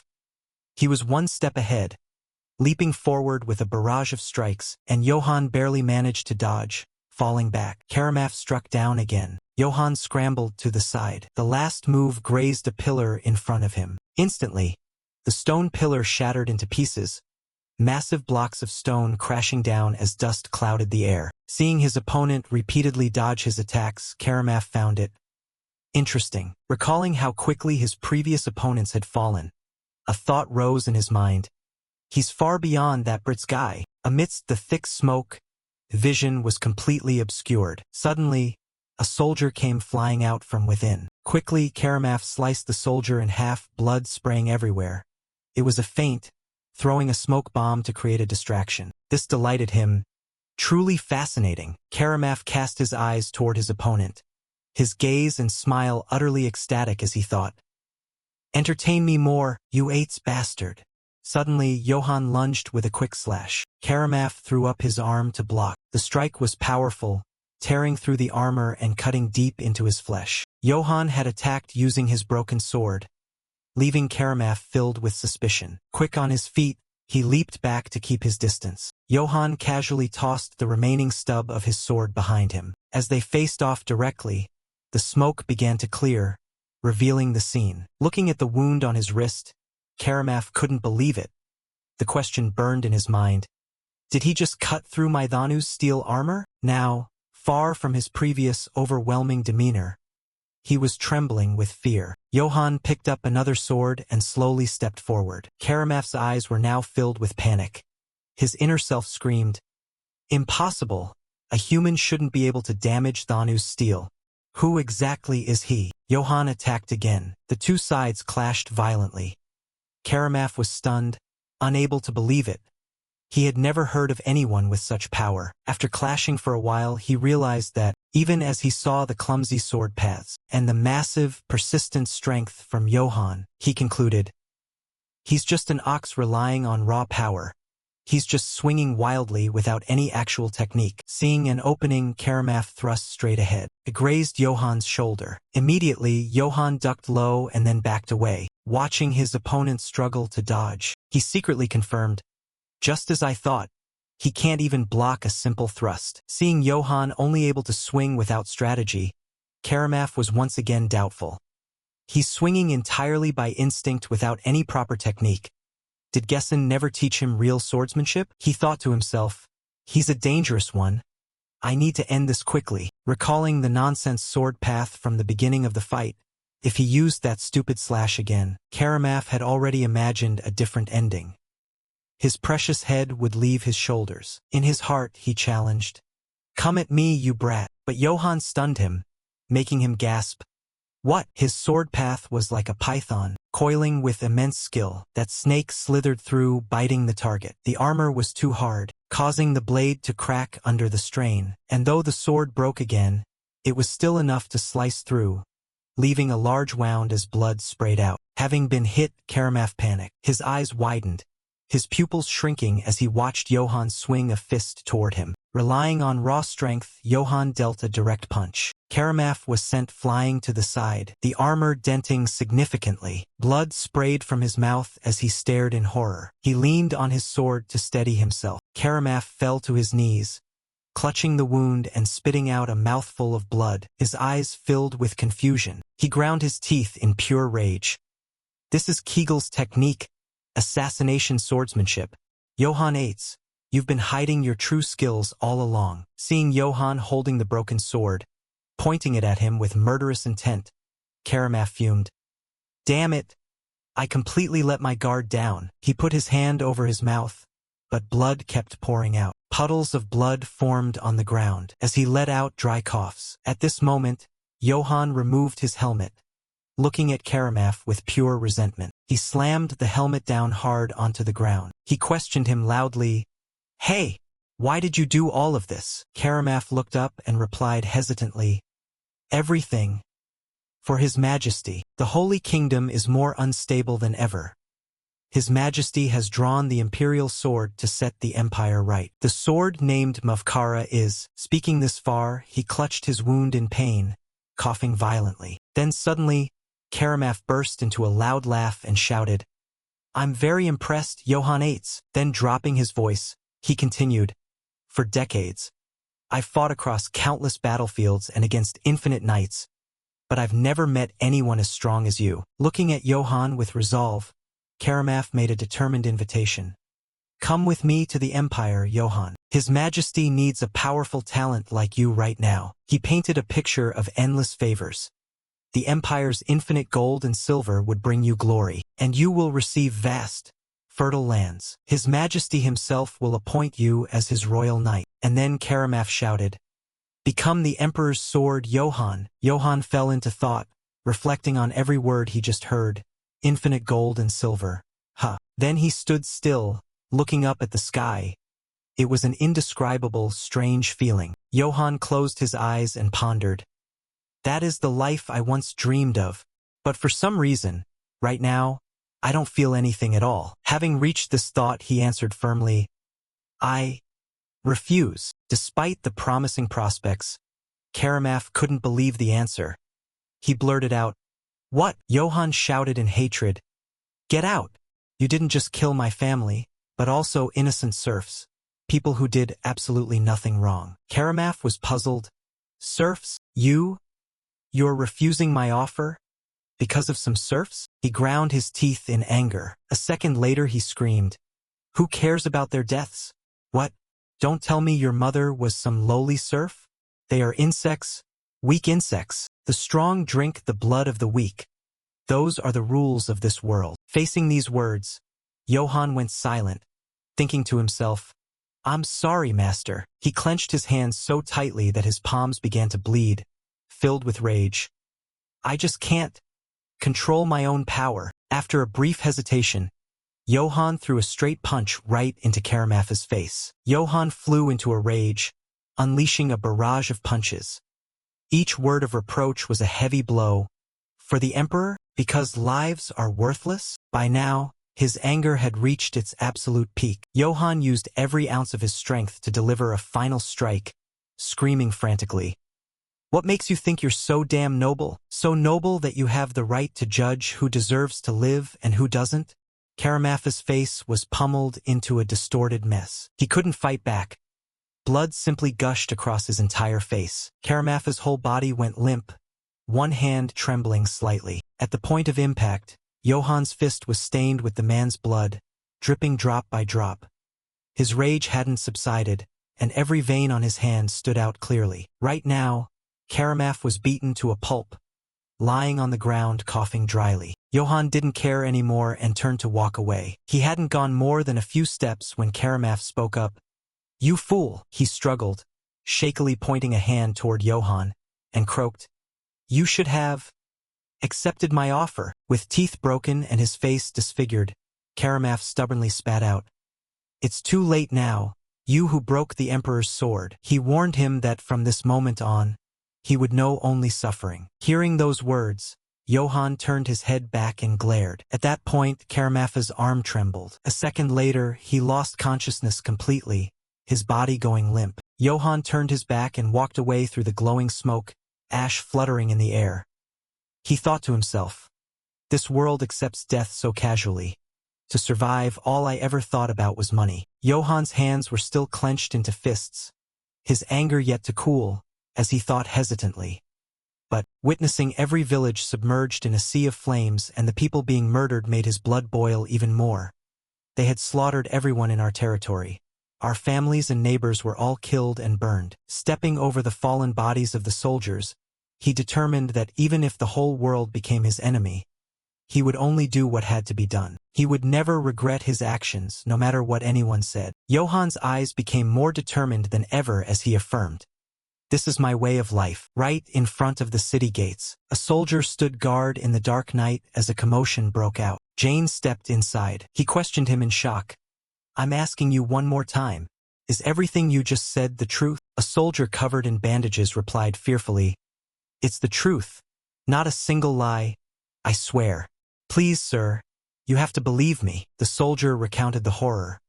He suddenly stormed in, beat all the soldiers to a pulp, and then, with his bare hands, he took Lord Karamaf's head. Hearing that much was enough to make Jane swallow hard as he listened in silence. That was the last time they saw Lord Karamaf. At the scene, Karamaf was nowhere to be found, which made Jane lose his temper.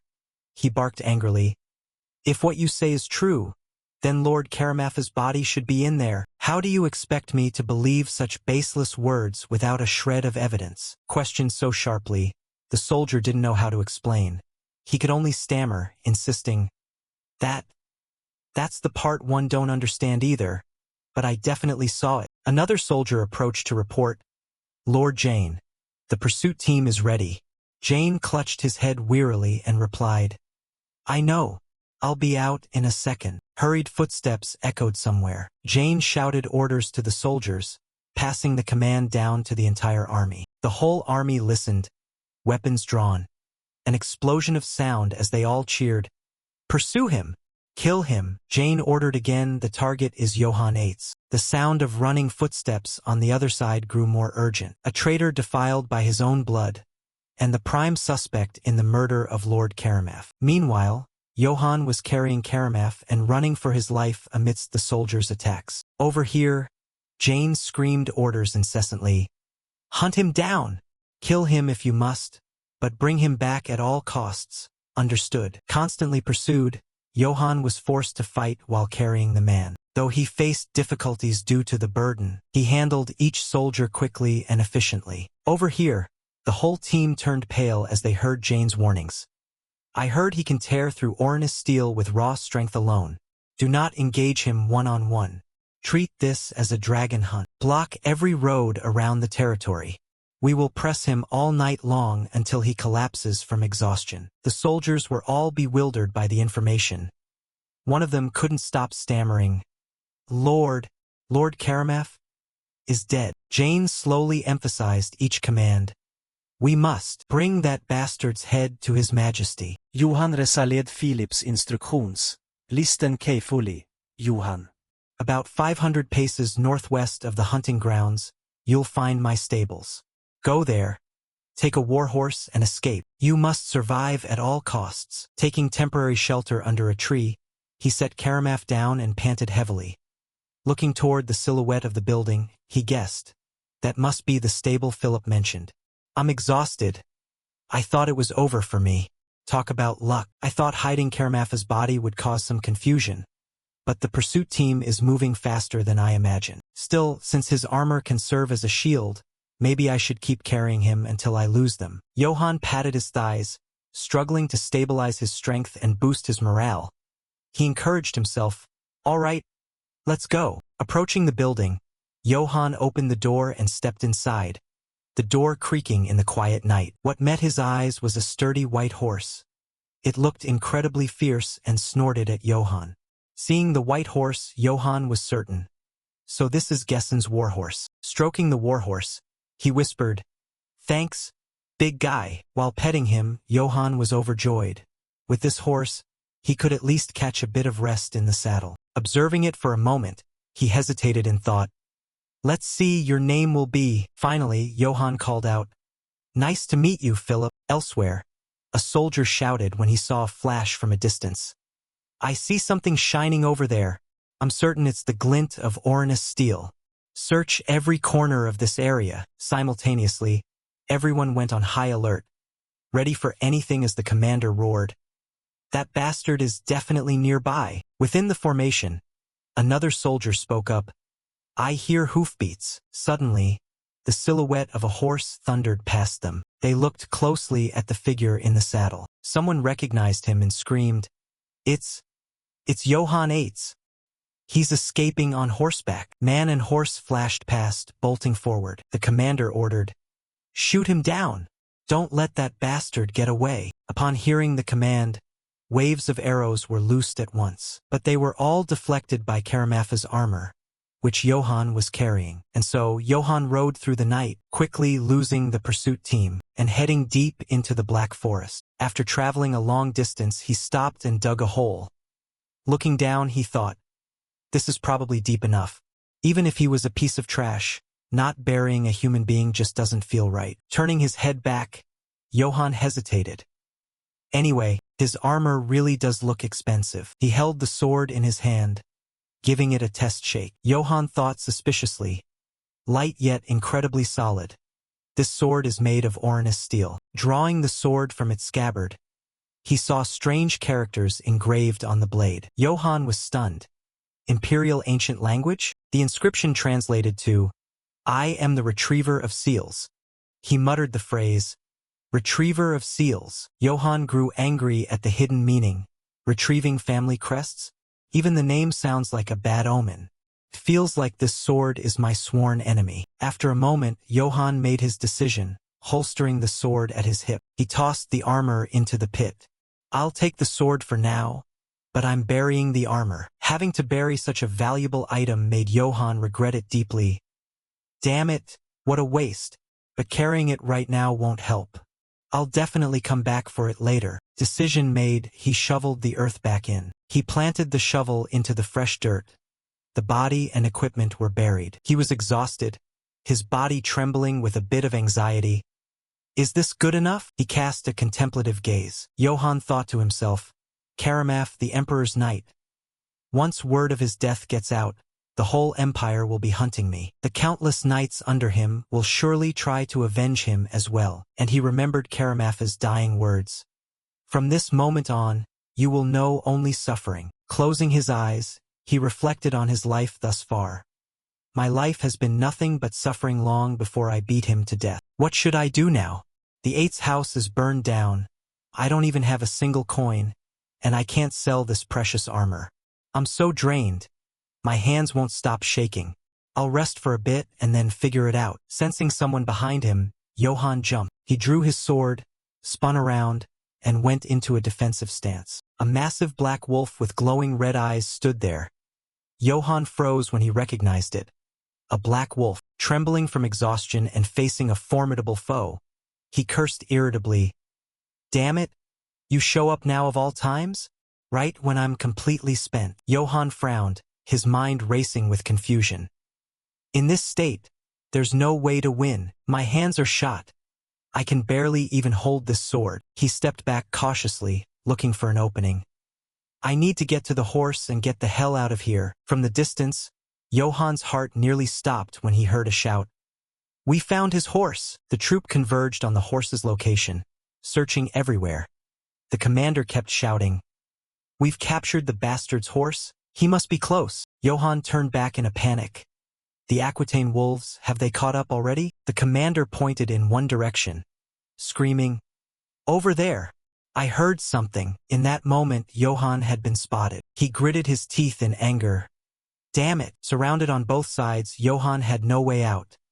A monster in front and the pursuit team behind. There was no escape. Just as he was fumbling for a way out, thinking this was the end, the black wolf suddenly lunged right past him, tore into the soldiers instead. The soldiers, attacked for no reason, screamed for help.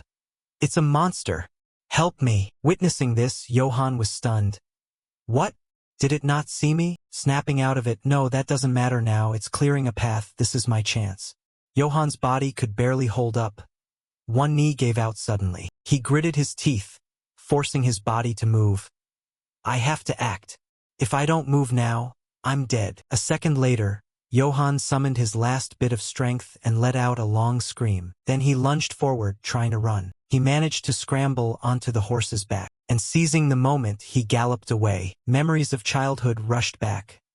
Father Valberga teaching him as a boy. On the road, man and horse thundered along without rest. As he fled, Johann remembered a scene of him and Philip together as children. Then a scene of him training, from boyhood to adulthood. Each frame flashed through Johann's mind like a movie. Leaving his birthplace behind, he whispered a final goodbye. Goodbye, Eight's village. On the soldiers' side, the entire squad had been slaughtered by the Black Wolf. No one survived. Having dealt with them, it watched Johann's fading silhouette. The Black Wolf just watched, making no move to follow. Episode 01, The End of Childhood. And, seeing the Imperial soldiers guarding strictly and hunting him down, Johann was annoyed. Damn it! Hiding in a nearby bush, he was bewildered. A checkpoint here too? The exit is completely blocked. Johann slumped to the ground, lamenting helplessly. I'm screwed.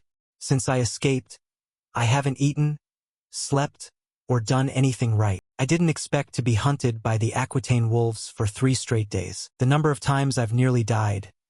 I can't even count them. Whenever I fight those bastards, they swarm in packs. With dark circles under his eyes and visible exhaustion, Johann knew he had hit his limit. He didn't even have the strength to lift his sword anymore. Sensing he was in a death trap, he was utterly panicked. Is there really no way out? Am I just going to be caught by those bastards and executed? Johann heard a noise from behind and turned to see what it was. He saw a group escorting a carriage coming his way. Johann guessed. An armed cargo carriage with guards? A merchant caravan? He suddenly had a brainwave. All right, I'll disguise myself as a street peddler. Johann made a risky decision. If I look like part of their group, I might avoid suspicion. I'll use them to slip past the checkpoint. The person sitting on the carriage was the Katana Eldon's merchant caravan. A mercenary called out, "Master Eldons." Eldons replied, "What is it, Goran?" Can looked ahead and continued, "Up ahead." A figure appeared. Goran and Can spoke up, "It's a heavily armed cavalryman." Another member of the caravan gasped, "What?" Mercenary Goran and Can went on alert, saying, "Sir, I believe we should prepare for a fight." Mercenary Goran. Gamson looked indifferent. Why make such a fuss over one rider? If necessary, the 9 of us can lunge in and finish him instantly. Mercenary Goran. Goran was worried, pointing at Johann and warning Gamson. Look closely, Gamson. Unlike us, he's in full armor and riding a warhorse. And on top of that, he's wearing a steel helmet and a breastplate. Goran and Can pushed Gamson's head down low, pointing in one direction. And do you see that sword hanging at his hip? Look at the hilt. That purple glint means it's definitely forged from Oranus steel. If he swings that at us, our armor will be sliced like butter. We could be wiped out if we face him head-on. While Goran slapped his head in frustration, Gamson remained unfazed and without a worry.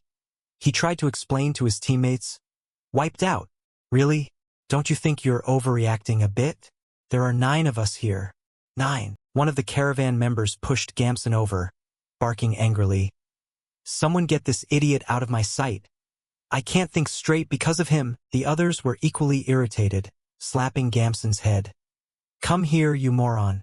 If you don't know anything, shut up." Eldons was now panicking, turning to shout, "Goran, Can, get everyone ready. We attack the moment that guy does anything suspicious. I'll go forward to check the situation first," he ordered tensely. "When I give the signal, all of you attack at once." The whole troop obeyed. "Yes, sir." Eldon stepped down and slowly walked forward. Meanwhile, Goran and Can turned back to whisper to the others. "Listen up, guys. Once the fight starts, knock that guy off his horse first. Then, calmly thrust your blades into the gaps in his armor." He stepped forward, greeting while probing, "Hello, I am Eldons of the Katana Merchant Caravan.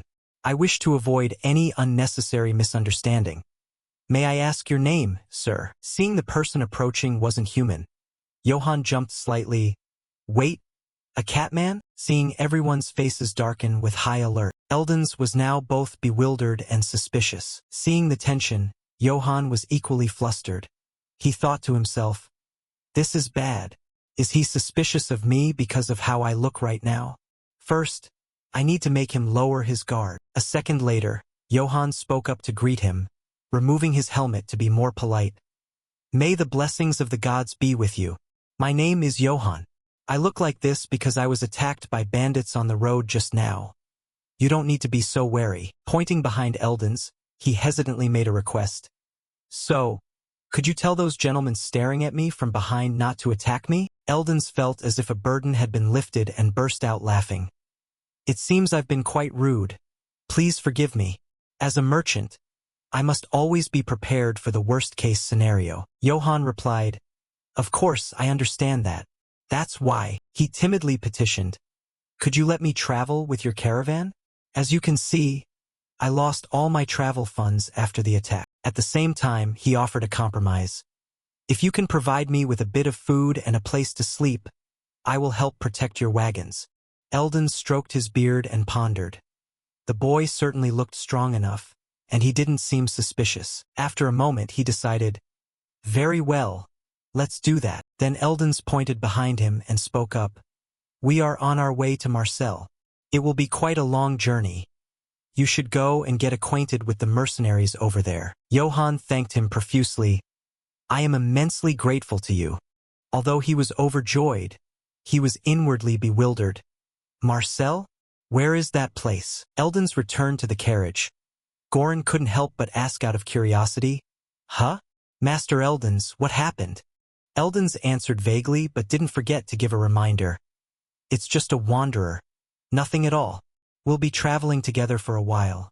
However, as a precaution, keep an eye on him. His gaze turned sharp and cold as Eldons added, if anything happens, do not hesitate to kill him. The whole group replied, yes, sir. Having resolved the immediate problem, Johann breathed a sigh of relief. Great. Now I just need to get past the checkpoint. The whole group continued their journey. A soldier spotted them and called out to the others. Hey! Someone is approaching, they shouted loudly at the merchant caravan. We are the Aquitaine Wolves. If you want to pass, cooperate obediently and let us perform a preliminary inspection. Despite having made it this far, Johann was extremely worried. Finally at the checkpoint. Hopefully, I can sneak through without drawing attention. Eldon spoke up. Aquitaine Wolves, I have done business with you several times. I am Eldons of the Katana Merchant Guild. I want to speak directly with the person in charge. Hearing this, a soldier panicked and stammered. The Katana Merchant Guild. He was terrified upon hearing the name. A merchant guild headquartered in Marseille. The trade center? That Katana Merchant Guild? Marseille was a city that even the emperor dared not touch lightly. Recalling these facts, the soldier smiled flatteringly. It is an honor to meet you, Lord Eldons. We are only following orders to search for a deserting traitor. If you would be so kind as to cooperate a little. Hearing this, Johann was furious. A deserting traitor? These bastards really did set up this checkpoint just to find me. The soldier reached him for inspection and barked, Hey, you there! Take off your helmet and show us your face. Johann was flustered and cursed inwardly. Damn it! Then he faked a few coughs and made an excuse. The thing is, I have a bit of a skin disease on my face, so... The whole group of soldiers burst out laughing and mocked him. What? Did your mother push too hard when she gave birth to you? Let's see that mangled face of yours. Hurry up and take it off or else. One of them threatened slyly. You're hiding something. He and the soldier stared each other down, one side anxious and the other solemn. Johann moved to draw his sword with the intent. Damn it, if it comes to this, I might have no choice but to fight. A shout made them both startle. Enough! Eldons was truly provoked. Are you seriously questioning the Katana Trading Company? The soldier tried to justify himself. It's not like that. We are just carrying out imperial orders.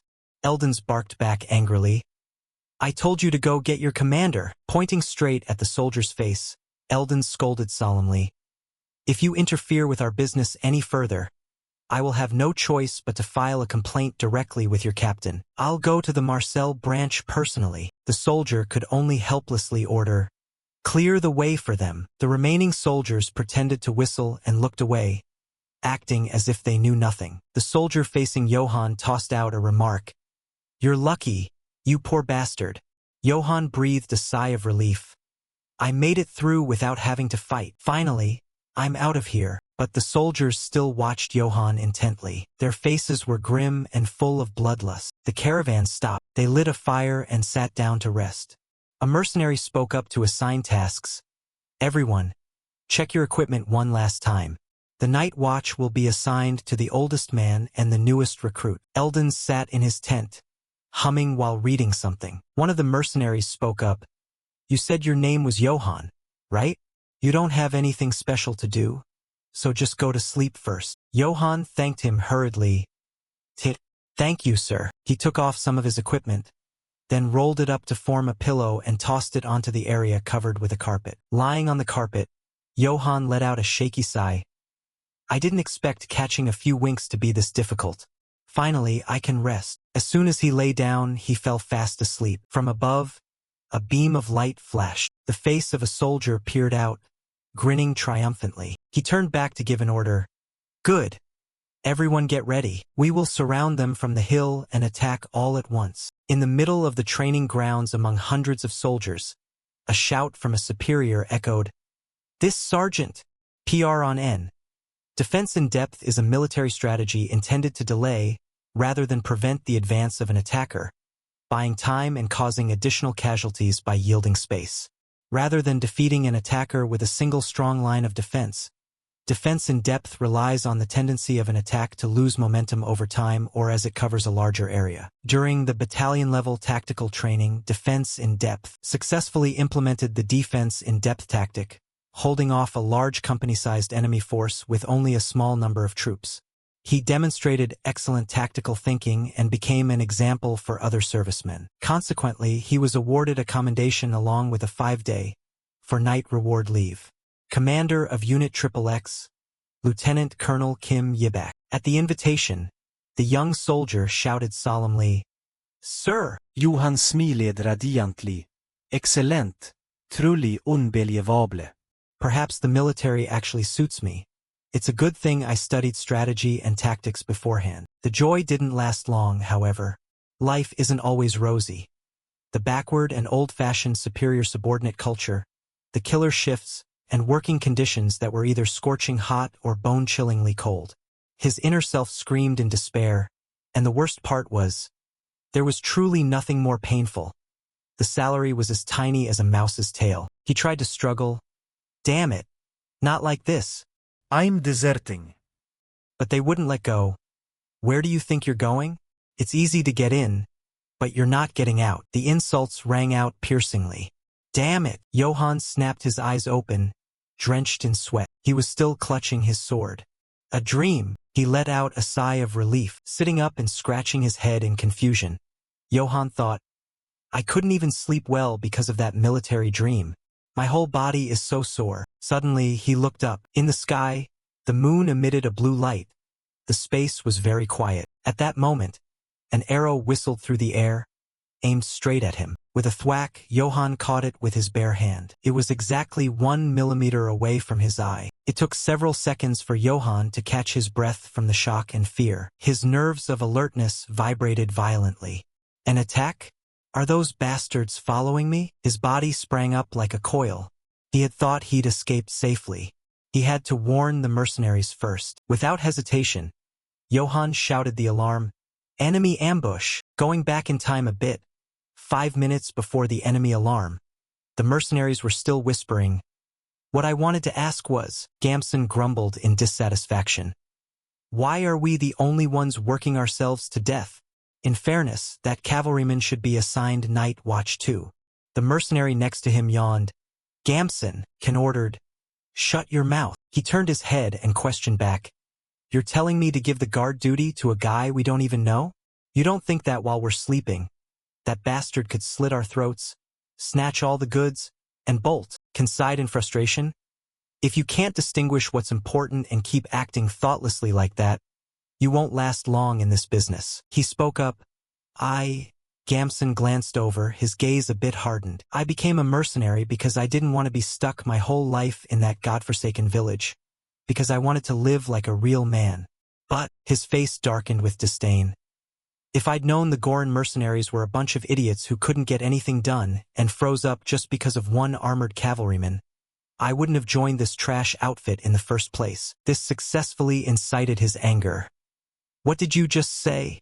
You want to die. Both placed their hands on their sword hilts, determined to have a life-or-death struggle. Just then, Johan shouted and interrupted.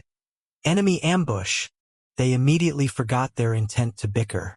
Enemy ambush! A volley of arrows whizzed toward the two of them. Ken quickly shoved Gamson's head down to the ground, using his other hand to raise his shield. Get down! A long while later, he looked down at his wooden shield peppered with arrows. The arrow rain has stopped. Ken turned quickly. Come on, Gamson, go call the others. But he had long since run off for his life. He cursed out loud. Son of a bitch! Just then, someone ran up shouting, Can! Goran rejoiced. Thank God you're safe. Arrows were flying everywhere. It's an ambush. Next, he looked around and asked, Wait, where's Gamson? Ken was too rushed to answer. Leave that for later. Is Lord Eldon safe? Goran nodded. He's hiding under the carriage. Anyway, Get ready for combat. At this point, Johann had also finished his preparations. He pointed at them. You two over there, Goran and Ken, right? Form a defensive circle around the wagon. Because of the urgent situation, Johann unconsciously raised his voice. We don't know which direction they're attacking from, so we must huddle together and fight together. But they coldly cut him off. You think you're the one hiring us? Ken raised his voice. We'll take care of ourselves, so just worry about keeping your own skin intact. Johann's face went completely blank. The mercenary team filed out, donning armor and taking up weapons and shields. Everyone, prepare for battle. Despite being bluntly rejected, Johann still tried to persuade them. Can, I fought in a battle like this before. Give me a shield. Eldons, hiding under the carriage, screamed again. Absolutely not. We don't even have enough shields for ourselves. Find your own way to survive. Unable to do anything else, he cursed silently. Damn it. They don't trust me at all. His azure pupils suddenly dilated. The ambushers were closing in, but what made him more tense was, who were they? Not the Aquitaine Grey Wolves? Just a bandit gang? Ken led the command. Now! The whole unit, attack! The mercenary side let out a war cry and charged. He was startled beyond belief. What? If everyone charges, who's going to protect the carriage? In the battle, the sound of swords was mixed with chaotic shouting. You bastards? Who are you? How dare you ambush us? Someone from the ambushing side said. Use numbers to push them back. We have the advantage. Goran quickly gave instructions. Hold your ground. If you let them in, we're dead. With a thwack, he was punched square in the face by someone. Shut up! He saw this and was incredibly worried. Captain Goran! The other man pinned Goran to the ground, leveling a sword. Die! The muscular young man's silhouette blurred past. Damn it! A decisive strike was unleashed. The ambusher didn't even realize he'd been hit. Not just one, but several of them. What? A moment later, blood sprayed. Even Johann, the one who struck, couldn't believe it. What is this? He was sliced in two in an instant. The pitch-black blade momentarily turned bright red. This made the ambushers shrink back in fear. Are the ancient runes on the sword absorbing blood? They were horrified as they realized. It's a magic sword. The enemy is equipped with a magic sword. A merchant escort having a magic sword? What are you talking about? There's no way we can defeat him. Johann used all his strength to shout. Listen up, all of you. His voice was calm yet commanding. I am Johann Yates of the Yates family. Who among you dares attack me? As soon as the words were spoken, both friend and foe were stunned. He's a noble? He shifted his eyes slightly. Yates. Inwardly, he was a bit hesitant. I only changed eights a little bit. It should be fine, right? And it actually worked. The Yates family? I don't know that house, but that means he's a noble, right? They trembled one by one. If he uses a magic sword, he's certainly not from an ordinary family. We're finished for daring to touch a noble house. He pointed his sword at them. Answer my question. Wherever the tip of the sword pointed, they froze up. Do you want to surrender now, or? Johann spoke in a low voice, looking straight at them. Do you want to die under this blade? The people from the mercenary unit added their voices. Think carefully, you bastards. A sigh rang out. One of them let go, dropping his sword to the ground. Then a second, a third, more and more followed. All of them simultaneously raised their hands. We surrender! Johann sheathed his sword. Then he called out, Goran! The man hurriedly ran over. Yes, Lord Johann? Tie them up, he instructed coldly. You may cut down anyone who dares to resist. Whispers began a conversation. Lord Eldons? What do we do now? Goran was leaning over, whispering in his ear. I mean about that noble. I thought he was just a wanderer with good gear. He won't hold a grudge for how we treated him, will he? We should have at least given him a separate tent. Eldons was also a bit intimidated. We let him join when he asked. That must count as showing goodwill. He instructed. I will settle everything smoothly, so just stay quiet and watch. Then, Eldons managed to squeeze out a smile, wagging his tail to please him. Well, Lord Johann of the Yates family, you must have had a difficult night. Johann turned his head. Ah, Eldons. He held out his hand and made an offer. You helped protect my wagons. I don't know how to repay you. Inwardly, he was full of regret. If I'd known he was a noble, I would have lent him a shield. Contrary to Eldon's worry, Johann smiled. Repay me? What are you talking about? More importantly, I'm glad you're safe. Eldon's eyes lit up. He's not accepting payment. Johann looked at him, not understanding what was going on. Not paying it much mind, he just gently added, By the way, let me borrow a shield next time. Okay? Eldons couldn't be happier. Of course, Lord Johann. Next time, I will definitely give a shield to you first before anyone else. He nodded. Good. Observing the situation for a bit, Johann spoke up again. Furthermore, I intend to interrogate them. Could I ask the mercenaries to lend a hand? Eldons had no reason to refuse. Certainly, he cleared his throat again. However, now that your status has been revealed, we would feel more at ease if you spoke a bit more formally. Johann gave an ah, and said, Very well, I shall do so. A mercenary dragged up one of the tied-up ambushers. Move it, thief! The man knelt before Johann. He looked down from above and interrogated in a low voice. Are you their leader? Who are you and why did you attack us? The man dejectedly revealed their identity. We are the house guards of the Brits family, a house that has been wiped out. It turned out their background was quite tragic. A few months ago, Baron Brits was suddenly attacked under the accusation of plotting a rebellion against the Emperor. Those bastards slaughtered everyone. Men, women, children, even the elderly, without a single shred of actual evidence. When he mentioned the slaughterer, Johann felt as if he had been plunged into a pot of boiling water.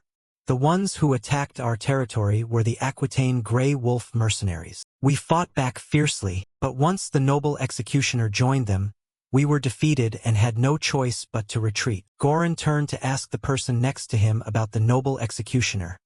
The man nodded solemnly. It must have been him. Johann's blue eyes darkened at those words. The Emperor's hound, Karamaf. The leader of the ambush bowed his head in a plea for mercy. I am truly sorry. I have committed a capital offense. We never imagined a noble would be traveling with a merchant caravan. His voice went hoarse with despair. The Imperial Army is hunting us down, calling us rebels, while the people of the North have turned their backs on us, calling us cowardly deserters. His entire body trembled. Though I cannot justify our banditry, we had to do something just to survive. Johann pressed further. And you didn't attack us for any other reason? He nodded vigorously, like a pestle grinding in a mortar. No, sir. The only reason we targeted the caravan's wagons was because they were valuable. However, this revelation made Eldons bare his teeth in fury. You absolute bastard. Do you have any idea that the delivery business of these caravans is built entirely on trust? He fumed with rage. Do you know how much damage we've suffered because of people like you? He was so livid that those around him had to hold him back. Hey, stop him. Calm down, Master Eldons. Johann was busy processing the weight of what he had just heard, rebellion against the Emperor. Come to think of it, when he fought Karamaf, the man said everything was for the Emperor. He bit his lip hard. Now I understand. The truth finally came to light. There was never any rebellion at all. The Emperor just needed an excuse to purge the nobility, a pretext to take the leash off Karamaf. He was so angry he wanted to laugh. For the Emperor, what a load of garbage. That piece of work deserves the most horrific death imaginable. The way Johann looked at the people who had just ambushed him began to change. They were in the same boat as him, victims of power. The muscular young man felt a bit conflicted. Even so, the fact remains they turned into bandits. I'm not quite sure what to do with them. Ken stepped forward. Master Johann, what should we do with these guys? Just give the word, and we can beat them within an inch of their lives until they reveal more. He quickly intervened. No, we already have all the information we need. Gon bowed in obedience. Understood. Gamson jumped out from nowhere. Then let's just kill them all. Clang. His weapon was parried. It was Ken who had stepped in. Gamson looked confused. What are you doing? Why are you stopping me? Ken glared at him. They surrendered to Master Johann. We have no right to punish them. Especially not you. after you abandoned your teammates and ran away, Gamson. Acting like a total jerk, he pouted. Oh, that? Right. Of course. The bound men began to wail loudly. Please, Master Knight, have mercy. We'll never do anything bad again. Please, just have mercy on us this once. They were all trembling with terror. Ken rested his hand on his sword hilt. Just say the word, Master Johann, and I will execute them immediately. He was just about to draw his blade. Johann gave the order. Disarm them and let them go. Those kneeling on the ground teared up. Oh, Master Knight. Gamson questioned him irritably. Wait, you're actually letting them go? Are you serious? His voice turned stern. Listen carefully. Every word radiated noble authority. I understand your situation. Perhaps you've never known anything other than holding a weapon. But even so, raiding caravans is unacceptable. Not only that, he showed clear empathy. I'm the same. Just learning skills to survive. Eldon stood to the side, listening in shock. A noble, learning skills? Johann used the mercenaries as an example. Look at them. Do you think these people refrain from banditry because they don't know how to steal? Ken looked sheepish. Well, I'm a Gorin. I'm here because he pays well. Johann gave a serious assurance. I'm sparing your lives. So go learn a trade and find a real way to make a living. They were so moved they prostrated themselves on the ground to show their gratitude. Thank you, sir. Thank you, Master Knight. We will never forget this kindness. Having settled the matter, Johann breathed a sigh of relief. We should move out. I don't want to get dragged into anything else like this. Ken nodded enthusiastically. Yes, Master Johann. From a distance, a shadow sat upon the mountain peak, something like a pitch-black wild wolf. However, its blood-red eyes were watching everything. Before reaching Marcel, Johann's group decided to stop at a small place called Rutsbeck village to rest for a while. The sunset draped itself over the area. A voice called out, Chief, Master Eldons of the Katana merchant caravan has arrived. I know, replied the Rutsbeck village chief. The chief stepped out. He rushed forward with open arms. Village chief, it's been months, hasn't it? He replied happily as well. Eldons, it's good to see you. Did anything happen on your way here? Eldons shook his head dismissively. Don't even ask. We ran into a band of robbers on the road. Ever since the Emperor started losing his mind, it feels like bandits are running more rampant than ever. Rutsbeck pointed a finger in helpless exasperation. You crazy old fool. If someone from the Imperial faction heard you say that, you'd be in deep trouble. Eldons laughed heartily. Regardless, we delivered the goods safely. He recounted with an admiring gaze. It's all thanks to the noble traveling with us. Eldons's perspective. His eyes shone as if he were looking at an idol. He is unbelievably brave. The chief pondered. A noble, you say? Come to think of it, some noble-looking guy passed through here a few weeks ago, Rutsbeck recalled. But it turned out he was just some nameless nobody pretending to be a noble. Get the hell out. I beat him half to death and kicked him out of the village. The story made Eldons cover his face in laughter. You still act before you think when you get angry, don't you? I can see that. He clicked his tongue and gave an assurance. You don't need to worry this time. He is both brave and incredibly upright, even after protecting us from those bandits. Eldon spoke with pride. He didn't even ask for any reward. The chief's eyes widened. What? A noble doing a favor without shaking people down for money? That can't possibly be true. Stroking his beard, Rutsbeck contemplated. Still, this old shark isn't the type to talk nonsense. With banditry as bad as it is now, just having that night stay here would be a benefit to our village. That was true. In this era, a true knight was strong enough to slaughter an entire mercenary band, making them a powerful asset for public security. He quickly turned to probe. Perfect timing. Since you're already here, why don't you stay for a few days? No, forget that. Stay for a few weeks and rest up. You just said yourself the bandits are out of control lately. Eldons shook his head politely. I can't, Chief. I can't keep imposing on you. The chief immediately draped an arm around his neck. Imposing? What's there to be bothered about between us? Even if our relationship is basically one of shameless haggling in broad daylight. In truth, both had their own motives. This wrinkled old baldy is trying to steal my travel companion. The chief smiled, though his heart wasn't in it as he looked at the hairy carpet, trying to block his way. Rutzbeck cleared his throat. So, where is this precious noble of yours? Meanwhile, the precious noble in question, Johann, was sitting under a tree, groaning. He thought to himself, I'm starving to death. It looked like he was about to die on the street like a beggar. At that moment, Goran walked up. Master Johann. Johann looked up with soulless eyes. What is it? He suddenly held something out.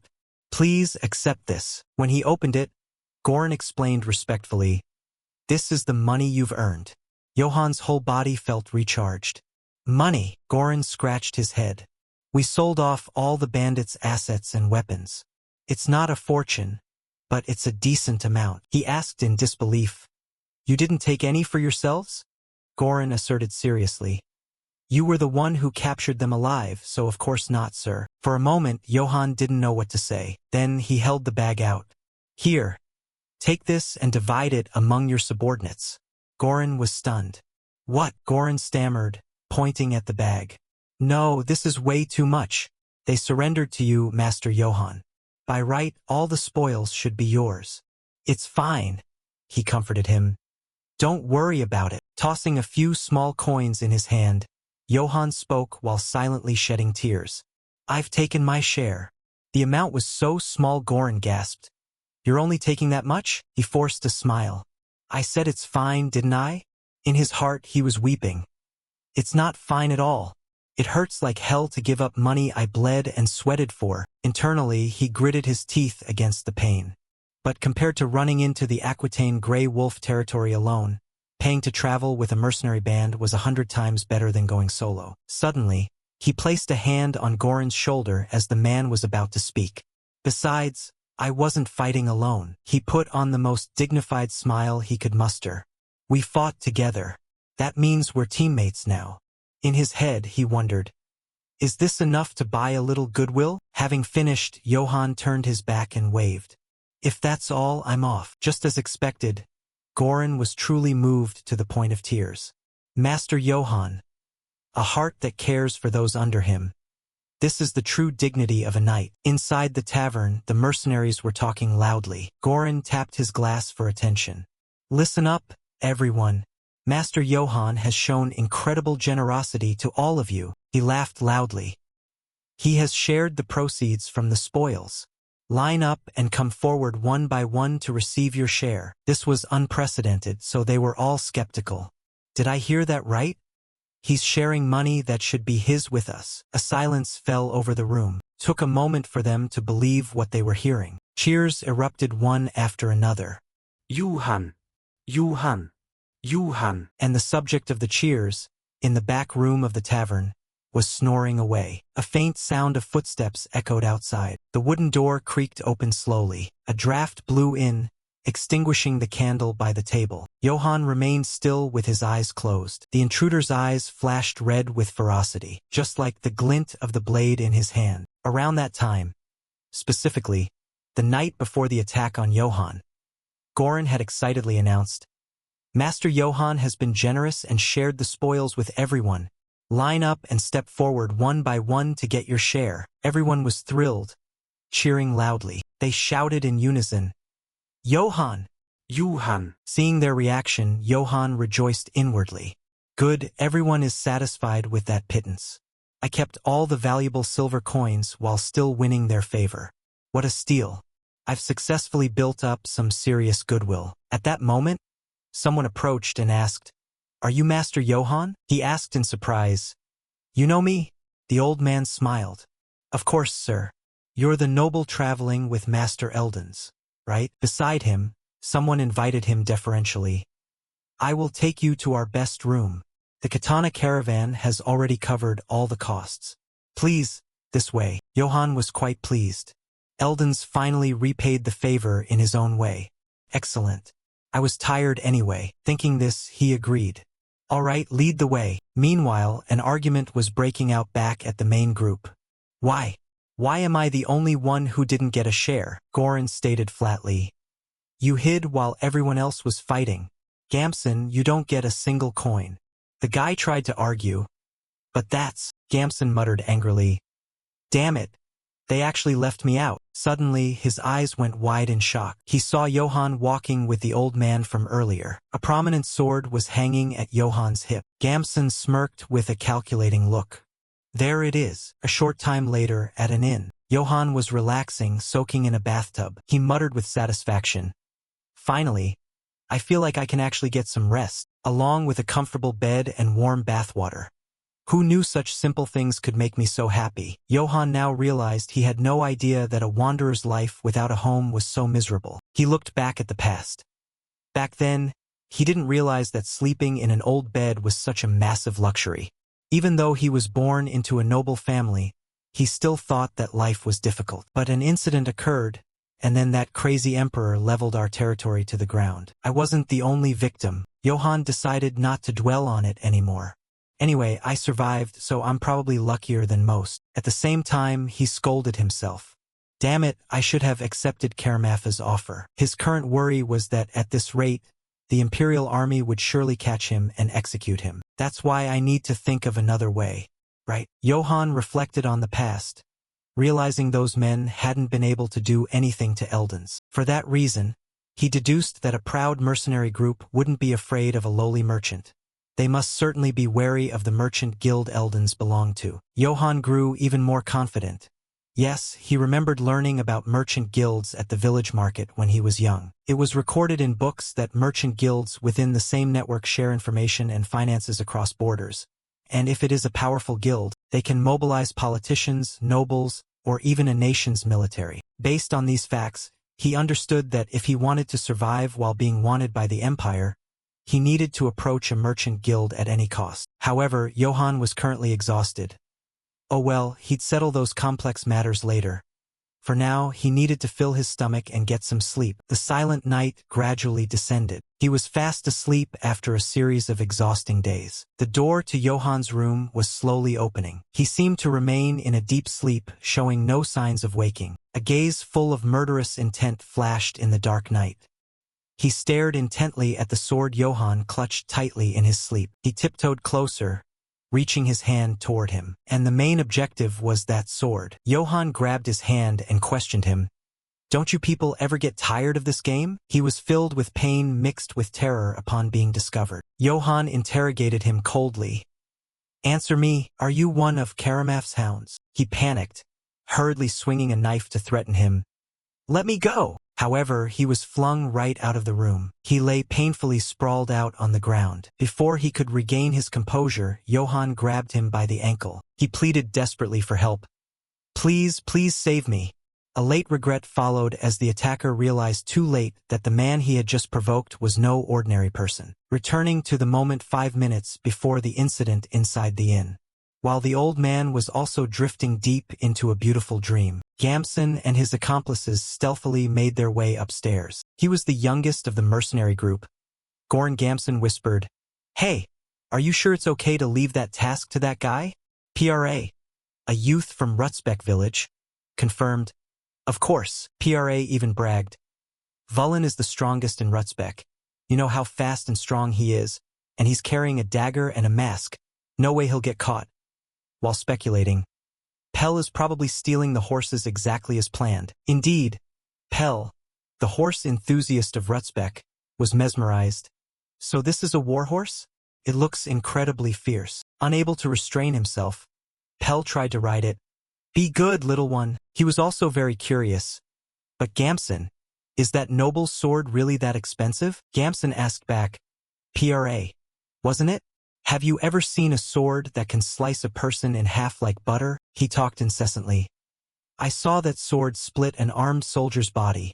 A sword with that kind of power can't be cheap. Simultaneously, he spoke with contempt, assuming that the night was nothing without that sword. However, a series of noisy sounds caught both of their attention. Vullen was tumbling across the ground. As he was dragged into the room, Vullen screamed frantically, Please save me. Witnessing the scene, Gamson's soul nearly left his body. Seeing him frozen, Piara called out repeatedly, Gamson, what the hell is happening?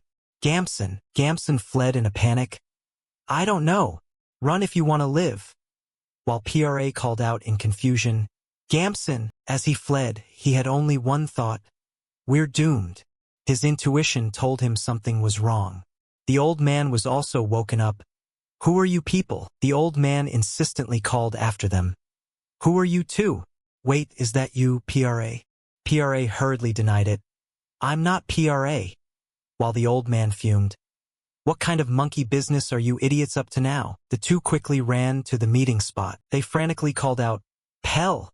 And Pell replied happily, Finally, you guys. He was panting, Brother. But Gamson interrupted. Shut up and get ready. Move fast. While Pell looked dazed. What happened? Simultaneously, he asked, PRA, where's Vullen? PRA answered hesitantly, He. But Gamson cut in again. That guy is dead, or he's about to be fucking dead. He hurried them along. What are you doing? I told you to get ready to run. Get on the horses now. And while the other said, okay, Pell still refused to leave. What about Vullen? Gamson shouted in a frenzy. That damn noble could chase us all the way here. Fast, fast move. But Pell remained stubborn. No way, I can't leave without Vullen. At the southern hills, a gloomy atmosphere prevailed. Old trees were draped with corpses while crows circled them. Two men were busy nearby at the southern edge of the Holy Kingdom. A soldier hammered a stake into the ground with decisive movements, clearly showing he wasn't new to the task. Two soldiers looked at the finished wooden sign, nodding as they checked their work. Done. Did you drive the stake in securely? Yeah, it's solid. The wooden board clearly displayed a warning notice. Warning. These individuals stole property from the nobility. By my decree, they are punished and hanged here. The two soldiers carefully read the lines on the board. Emperor of the Holy Kingdom, Carderian Bizzlefer. After reading, they turned to look at the bodies swaying in the wind. The silence was suffocating until one spoke to break it.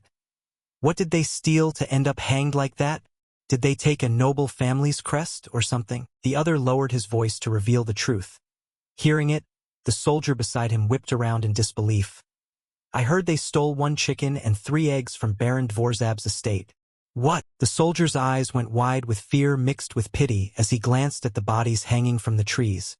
They all shared that same fate. Looking at the bodies swaying in the cold wind, the scene was one of tragic sorrow, all over something like that. In the evening, the full moon cast its gentle silver light upon a tavern. Eldons was sitting and enjoying his food with a satisfied expression. He raised his glass and drank, looking very chill. But before he could finish, his subordinate rushed in, face pale and panting as he delivered the news, making Eldons's mood drop instantly.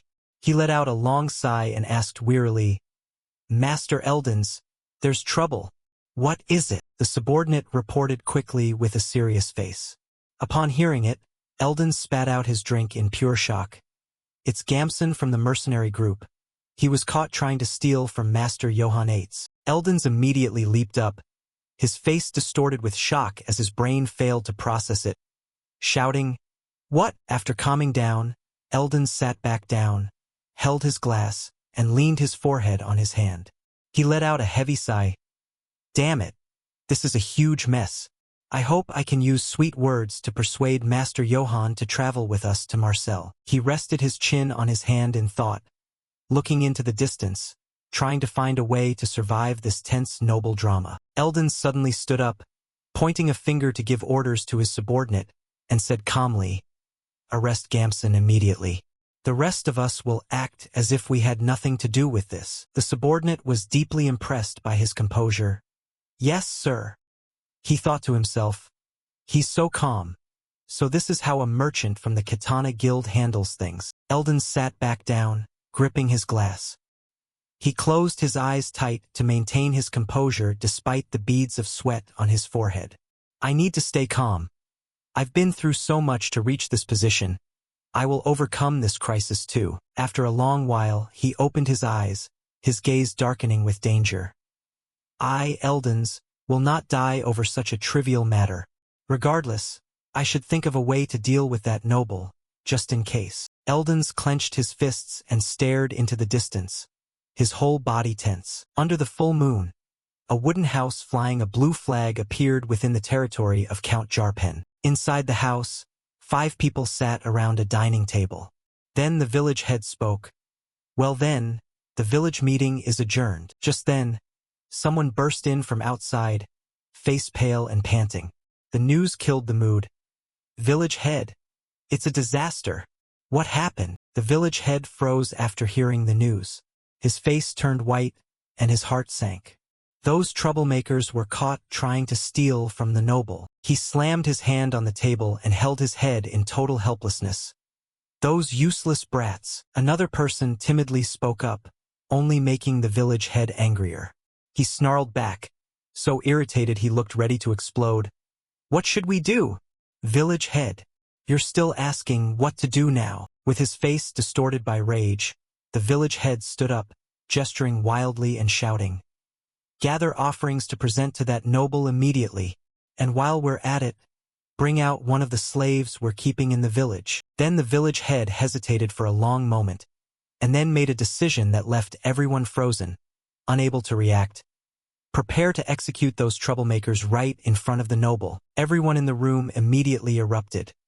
Some wailed, some were outraged, some trembled with fear. What are you saying, village head? I can't let my child die. Don't say that just because they aren't your own children. Seeing this, the village head grew even angrier. His face turned beet red as he lifted a chair high and threatened. Shut up and listen, you fools! The chair was slammed down and shattered. The loud crash silenced the room. No one dared utter a word. He gritted his teeth and explained. His eyes filled with both anger and fear, his voice urgent. Do you mean to say you still don't understand the situation? Have you forgotten the decree issued by the emperor? His voice dropped low, sweat pouring off him as fear showed on his face. We must act before that noble does. It's the only way we'll survive. The village head recited the cruel decree, each word weighing on everyone's hearts. Anyone who covets the property of a noble may have their tongue cut out, along with all their direct relatives, or face execution by hanging. Upon hearing this, everyone went pale, their breathing heavy as a visible chill filled the air. There are places where entire families were wiped out just because of that absurd decree. Then he ground his teeth and continued, his voice shaking with resentment from long-suppressed grievances. Simply because they demanded 1 chicken and 3 eggs in place of unpaid wages. All nobles are the same. The village head looked around the room, his eyes sharp and cold, as he asked frostily, Now then, what do you think the noble your children just provoked will do? The village head visualized Johann's face and the punishments that followed violations. Cold sweat broke out and his heart raced. You have insulted a noble, so he will find a way to punish you.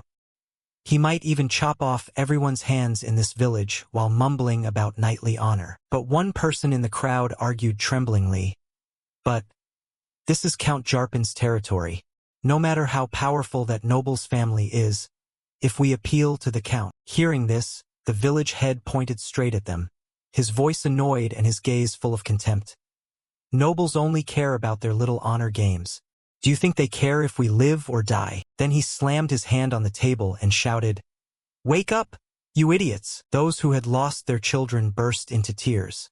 The sound of sobbing filled the wooden house, which was now steeped in a heavy atmosphere of despair. Then the village head looked down, his voice rasping and his face showing undeniable pain. Do you think this makes me feel good? He let out a sigh and said helplessly, We have no other choice. The whole village will live if those kids die. I'm sorry for having to sacrifice your children, but this decision is for the sake of the village.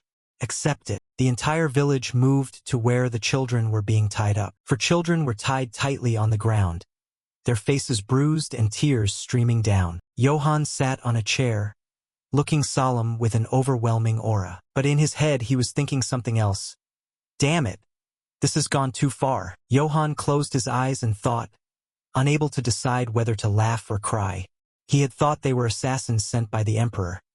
Turns out it was just some local delinquent kids trying to steal a sword that looked expensive. Thinking of the sword that was nearly stolen, he felt sympathetic.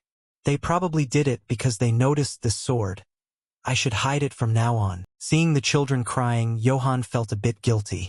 Part of it is my fault for lugging this sword around like this.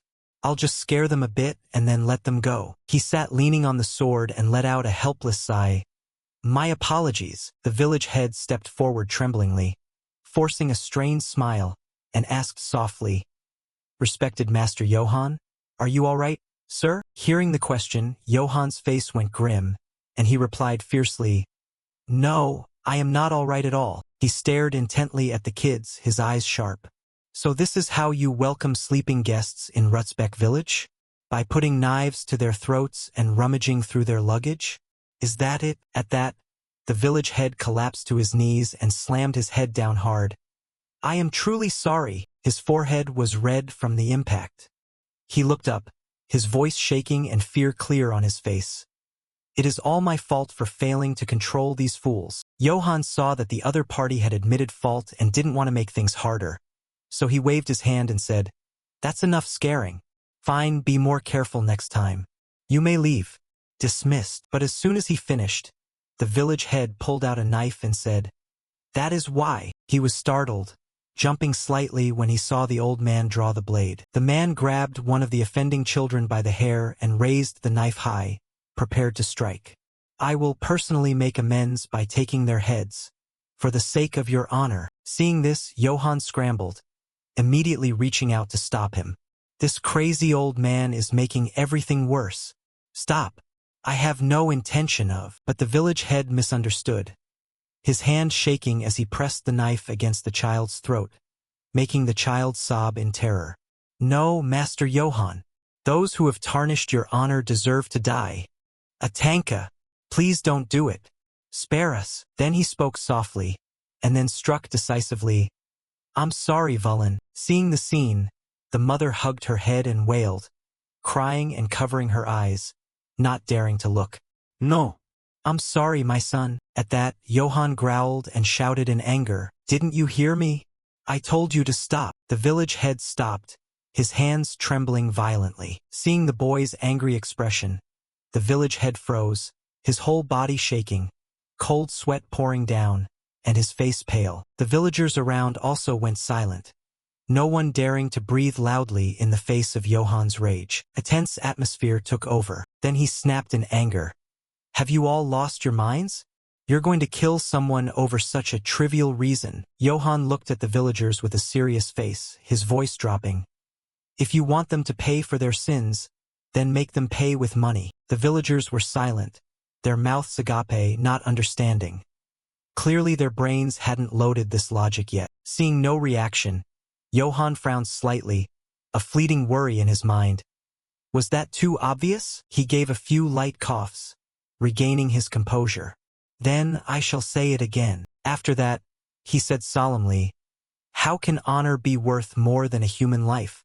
Untie them immediately and all of you get out of here. The knife fell to the ground, the sound of metal ringing out dryly in the silence. The village head collapsed to his knees, his hands trembling as he looked up at Johann as if at a savior.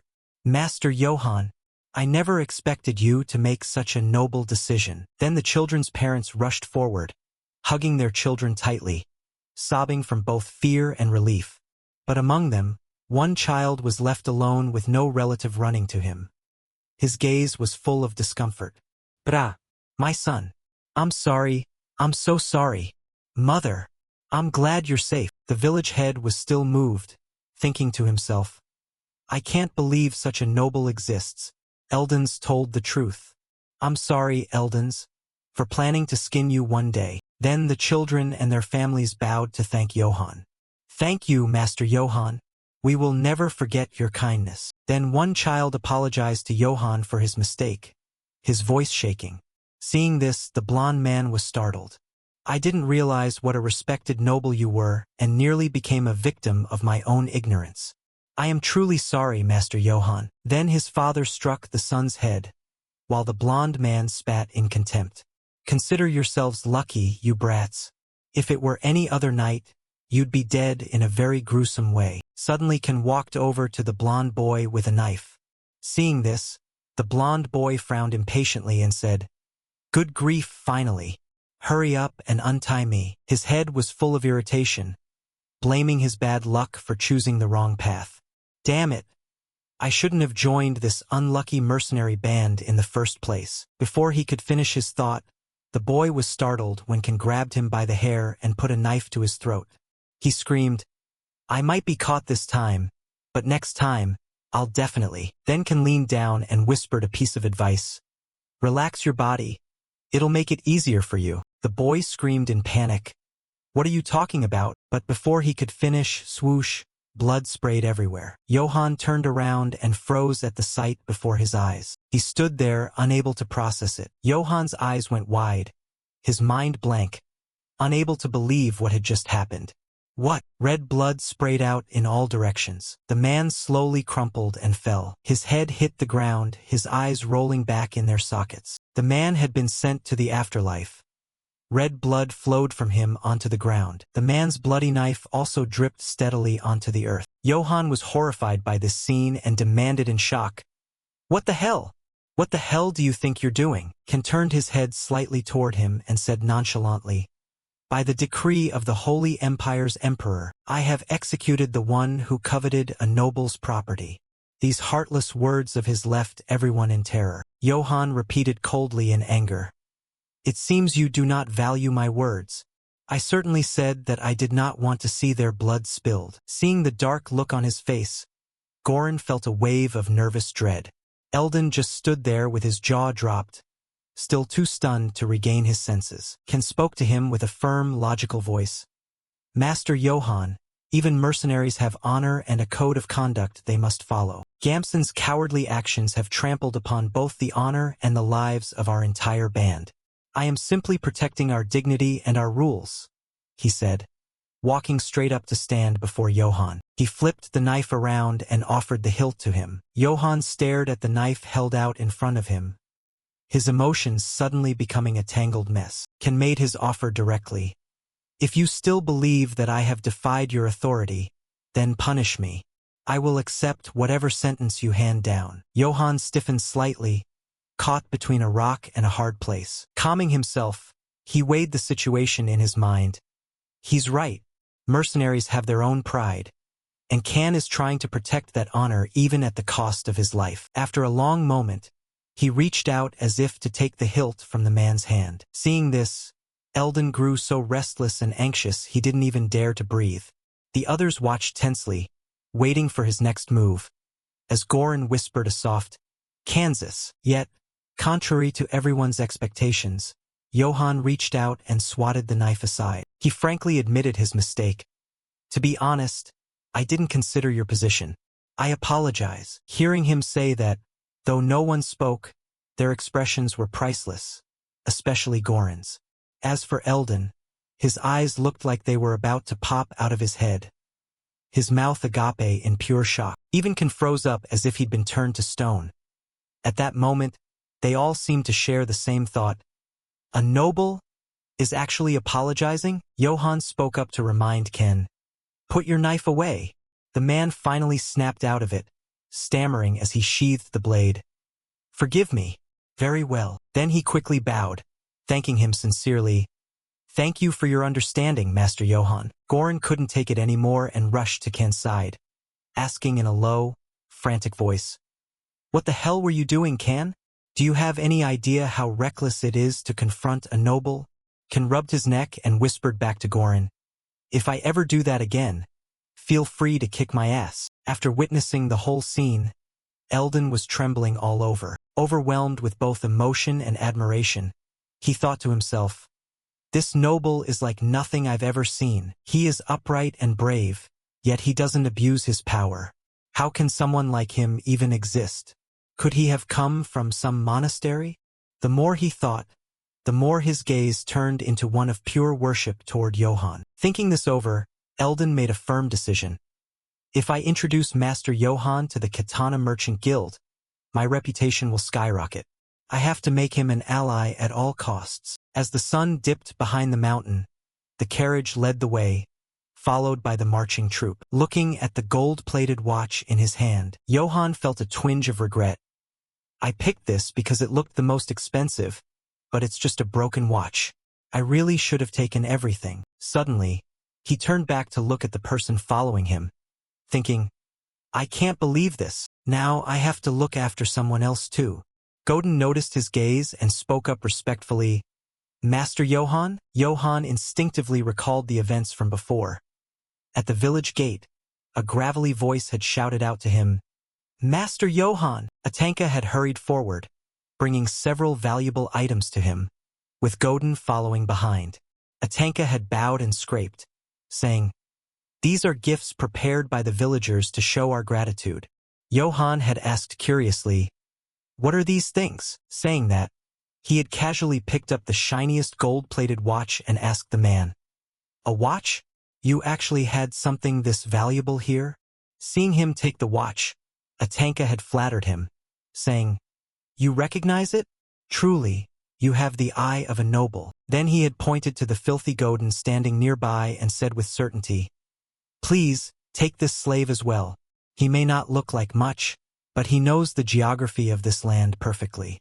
I'm certain he'll be of use to you. Looking down at him, Johann had felt a stir of worried sympathy. This is the first time I've seen a slave in such a terrible state. If I just leave him like this, the kid won't survive. Finally, he had simply given Atanka an order. I accept your gratitude. While we prepare to depart, get him washed up and find him something to eat. Atanka had replied happily, Understood. Before repeating it to Godin, Cheer up, Godin. The Honorable Master Johann has accepted you. Godin's eyes had sparkled as he finally dared to look up. Back in the present, Johann felt a bit awkward, thinking, Even though I took the kid in, I don't feel right about owning a slave. There's something very strange about the way he looks at me. Night had fallen, and a crescent moon hung high in the sky. The group set up camp to rest along the road. They were chatting and laughing amongst themselves. I never expected to be eating meat and soup while on a journey like this. It's all thanks to Master Johann's share of the loot. I'm respecting Master Johann more and more. Don't you dare touch a drop of wine. Of course not, Can. Johann was sitting in silence, staring at the sword in his hand, when a voice called out to him, Master! He looked up. It was Godin carrying food and drink to him. He said with a smile, I brought your meal, sir. Johann replied shortly, Thanks. Then he pointed at the boy and instructed, It's Godin, right? Change the way you address me. You can just call me by my name. Hearing this, the boy became flustered, his cheeks turning red as he stammered, De direct name? Yes, if that's what you wish. Thank you, Johann. Seeing this reaction, Johann was speechless, thinking, What's with this kid? Is he a girl or something? He's way too shy. As Godin sat down beside him, Johann took the initiative to ask, Anyway, how did you become a slave if you're so knowledgeable about geography? Godin avoided the question, replying vaguely, It's not a very happy story, sir. Not really worth telling. Thinking he had touched a painful memory, Johann comforted him. Well, I've got plenty of unhappy stories of my own. At those words, Godin couldn't help but ask out of curiosity. Bad things happen to you too? Even though you're a noble? Johann was struck silent, not knowing how to explain. He shifted the subject back to the boy. I want to hear your story first. Godin was a bit reluctant but agreed. All right, he began to recount his past. Originally, I was a peddler who specialized in transporting and reselling weapons in the eastern region.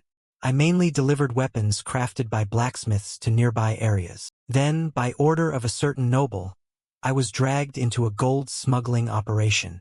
He stopped there, saying no more. Johann asked further, Gold smuggling usually carries the death penalty. You're lucky to even be alive. But why would a weapon merchant get into smuggling? You look far too young for that kind of work. Godin answered honestly, I needed a lot of money to send back to my family. My younger siblings were sick and starving. That's why I kept transporting the gold that Noble told me to hide. It was an incredibly risky job, but given my situation, I had to do it. Then Godin continued, until one day, he reported me. Hearing this, Johann was a mess of conflicted emotions, asking pityingly, After he used you, he threw you away to tie up loose ends? Godin didn't quite understand and just hesitated. So that's how it was? Johann asked again, "Did you try to request a trial?" Godin scratched his head, saying cautiously, "No, because of the Emperor's decree, I didn't even have the right to speak." Johann cursed under his breath and asked the boy, "That damn Emperor. Did you at least manage to get the money to your siblings?" At the mention of this, Godin couldn't hold back his tears. His whole body trembled as he answered in a choked voice, "No. In exchange for not being executed, that money was taken, used to bribe the guards." Feeling like he was being a burden by showing weakness, the boy quickly wiped his eyes and made an excuse. "I'm sorry, I just got some dust in my eyes." Johann comforted him plainly. "You have nothing to apologize for. Don't worry about that in front of me." After hearing Godin's story, Johann fell into a deep silence. Lost in thought, he mused, "Damn it, this world is brutal enough to make a man grind his teeth." As he thought, he looked at the poor Godin beside him, who was wolfing down a piece of bread. Without power, you get exploited like a criminal as if it's just a normal Tuesday. On top of that, nobody can stand up to the brutality of the nobility. Not the private soldiers of the Brits family who survive by banditry, and not the people of Rutzbeck village who are driven so far into a corner they'd sacrifice their own children just to save themselves. The lives of these people are tragic to the extreme, nothing but tears. From generation to generation, they are just trapped in this endless, vicious cycle. Thinking this over, Johann looked once more at the teary-eyed Godin and thought restlessly. And not even Godin, who became a slave after being exploited by a noble. Is this what passes for justice? Damn it. The kid is just too pitiful. Thinking this, he wearily closed his eyes. Suddenly he snapped awake, remembering his important mission. "No, this isn't the time to be worrying about others. I'm being hunted by the Emperor's army myself. I could die at any moment." Johann suddenly called out, "Godin!" The boy jumped and shouted back, "Yes, master. Yes, Johann." He encouraged the boy with a fierce voice. "We're teammates now. Don't you dare die on me. Let's survive this together and live well. Okay?" Hearing those words, Godin felt human warmth for the first time in his life, leaving him stunned and moved. Just then, a soldier came running up in a panic, interrupting their conversation. "Master Johann, there's a monster nearby." Hearing this, Johann groaned wearily. "A monster?" I can't catch a break for a single second. But he still got to his feet. Johann asked urgently as he ran, "Where is it?" The soldier leading the way pointed immediately. "That way." Godin sat there, watching his back, and whispered tearfully, "Johann, surviving together with him?" When Johann arrived, Goran saw him and said, "Master Johann, you're here." Johann cut to the chase, asking, "Is the monster over there?" Goran looked toward the forest, which was glowing red with a dark aura, and answered honestly, "It's too dark to see clearly, but there's definitely a monster in there." Johann saw that gloomy atmosphere and suddenly froze. Seeing him stand up straight, both Goran and Kan panicked and urged him, "Master Johann, please stay down." Johann turned to look at the two of them and said calmly, "It's fine. Put your weapons away." Hearing him say that, Kan and Goran were both bewildered and turned pale, shouting, "What?" in unison. Johann said, "I'll go over and take a look." The mercenaries agreed hesitantly, wondering if he would really be okay. Kan immediately whispered to Goran, "No matter how brave a knight is, fighting monsters requires specialized skills. Even if we lure it into a carefully prepared trap, it's still extremely dangerous." Goran replied while raising his shield, "Unfortunately, our mission is to protect Master El." On Johann's side, he thought as he walked, "I can feel it." A bright red aura flared up, and he told himself, a familiar pressure, as if it could freeze a man's heart. A red light flashed from the darkness, and Johann thought, those glowing red eyes standing out in the dark. Johann stopped when he had closed enough distance. He realized the massive monster approaching him was the Calamity Black Wolf. It was that bastard, without a doubt. Johann remembered. The last time he saw it, it had attacked the Aquitaine pack, not him. He raised his head with a determined gaze, even though it could lunge and kill him at any moment. Johann smiled and told himself, "But I know it won't attack me." He looked straight into those red eyes and said, Come on out. Stop hiding. The wolf stepped out of the bushes, growling as it observed him. Johann reached a hand toward the wolf and said, "You've been following me? Thanks for last time. I only survived because of you." Goran asked in amazement, "Does Master Johann actually know how to handle monsters?" Ken stood beside him and added, "I'm not sure. I've never seen anything like this." The beast stepped forward to sniff Johann's scent. Suddenly, it opened its massive jaws and bit down on his head. The mercenaries immediately screamed, "Master Johann!" But Johann was still alive, and he shouted out, making them freeze. "Get off me, you little brat!" He pushed the wolf's head away and said, "Don't overdo it, you big lug." He called it the Calamity Black Wolf, but another voice chimed in, "That is the Harbinger of Dawn." Eldon asked excitedly, "Am I right?" Johann looked confused. "Harbinger of Dawn?" He stepped forward and explained, "In the Eastern Empire, there is an ancient song that has been passed down like this." Eldon recounted, "In the age of the Great War, on a clear moonlit night, a warrior gave the wolf a name. He began to chant the lyrics, 'The Harbinger of Dawn.' The named wolf bowed before that warrior. 'The Harbinger of Dawn,'" Eldon continued. "Its blue eyes shine in the night. When people see the wolf leading the charge on the battlefield, they all shout, 'The Harbinger of Dawn.'" He told the tale. "At the end of the war that tore the continent apart, the warrior brought peace and sacrificed himself as a hero." Eldon went on.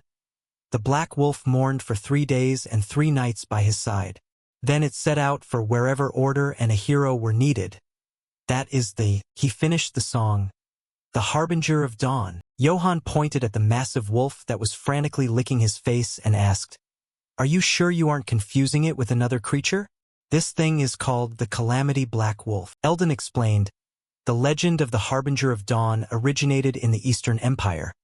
As it was passed down to the South, some details were lost in translation." He said, "The Harbinger of Dawn punishes evil and submits only to a brave hero." Eldon smiled and added, "That is a verse from the ancient texts of the Eastern Empire." Johann pushed the wolf's head away, wondering, "So it's really that kind of creature?" Eldon stepped forward and asked, "Can I pet it once?"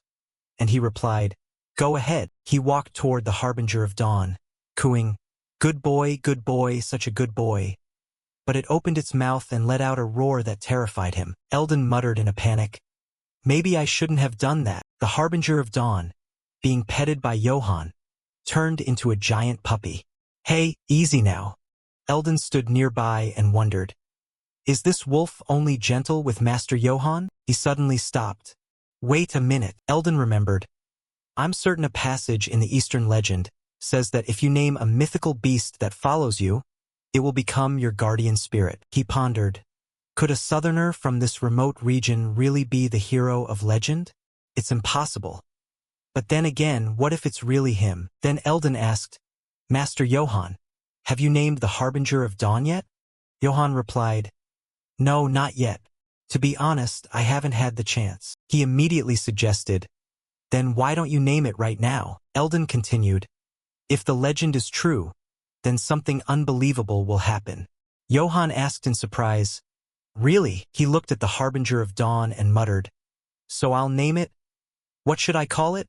Eldon suggested, "How about Katana?" He paused and then remembered, "Wait, the last time I met it was when I buried that bastard Karamov, right? In that case," Johann quoted, "Karamov." "I'll name you Karamov." Eldon realized with horror, "That name is." The Harbinger of Dawn's eyes suddenly flashed red. A light radiated outward, leaving everyone in awe. From its tail, a sudden blue light appeared. Karamov let out a long howl as its entire body was covered in a layer of blue light. The light flared up so violently that Eldon had to shield his eyes, while Johann stood frozen. The pressure from Karamov's transformation knocked Eldon back, and Johann stared with wide eyes, amazed. He stood there in a silent daze, watching. The wolf had transformed completely into the Harbinger of Dawn, Karamov. Karamov stepped forward. Then it bowed its head before Johann. He raised his hand toward it. He stroked its head and said, "I'm counting on you, Karamov." Johann turned and said, "You were right, Eldons. This really is incredible." He asked in shock when he saw Eldon bowing and trembling, What are you doing? The man explained frantically. Everything is exactly like the legend. This is the first time I've ever witnessed a scene from mythology with my own eyes. He continued, leaving Johann skeptical. I have respected you from the very first moment I saw you. Eldon spoke incessantly. You protected us from bandits, showed mercy to your enemies, and even forgave them with the honor of a knight. I offer my deepest respect to the one chosen by the Eastern Spirit. He shouted out, making Johann pause.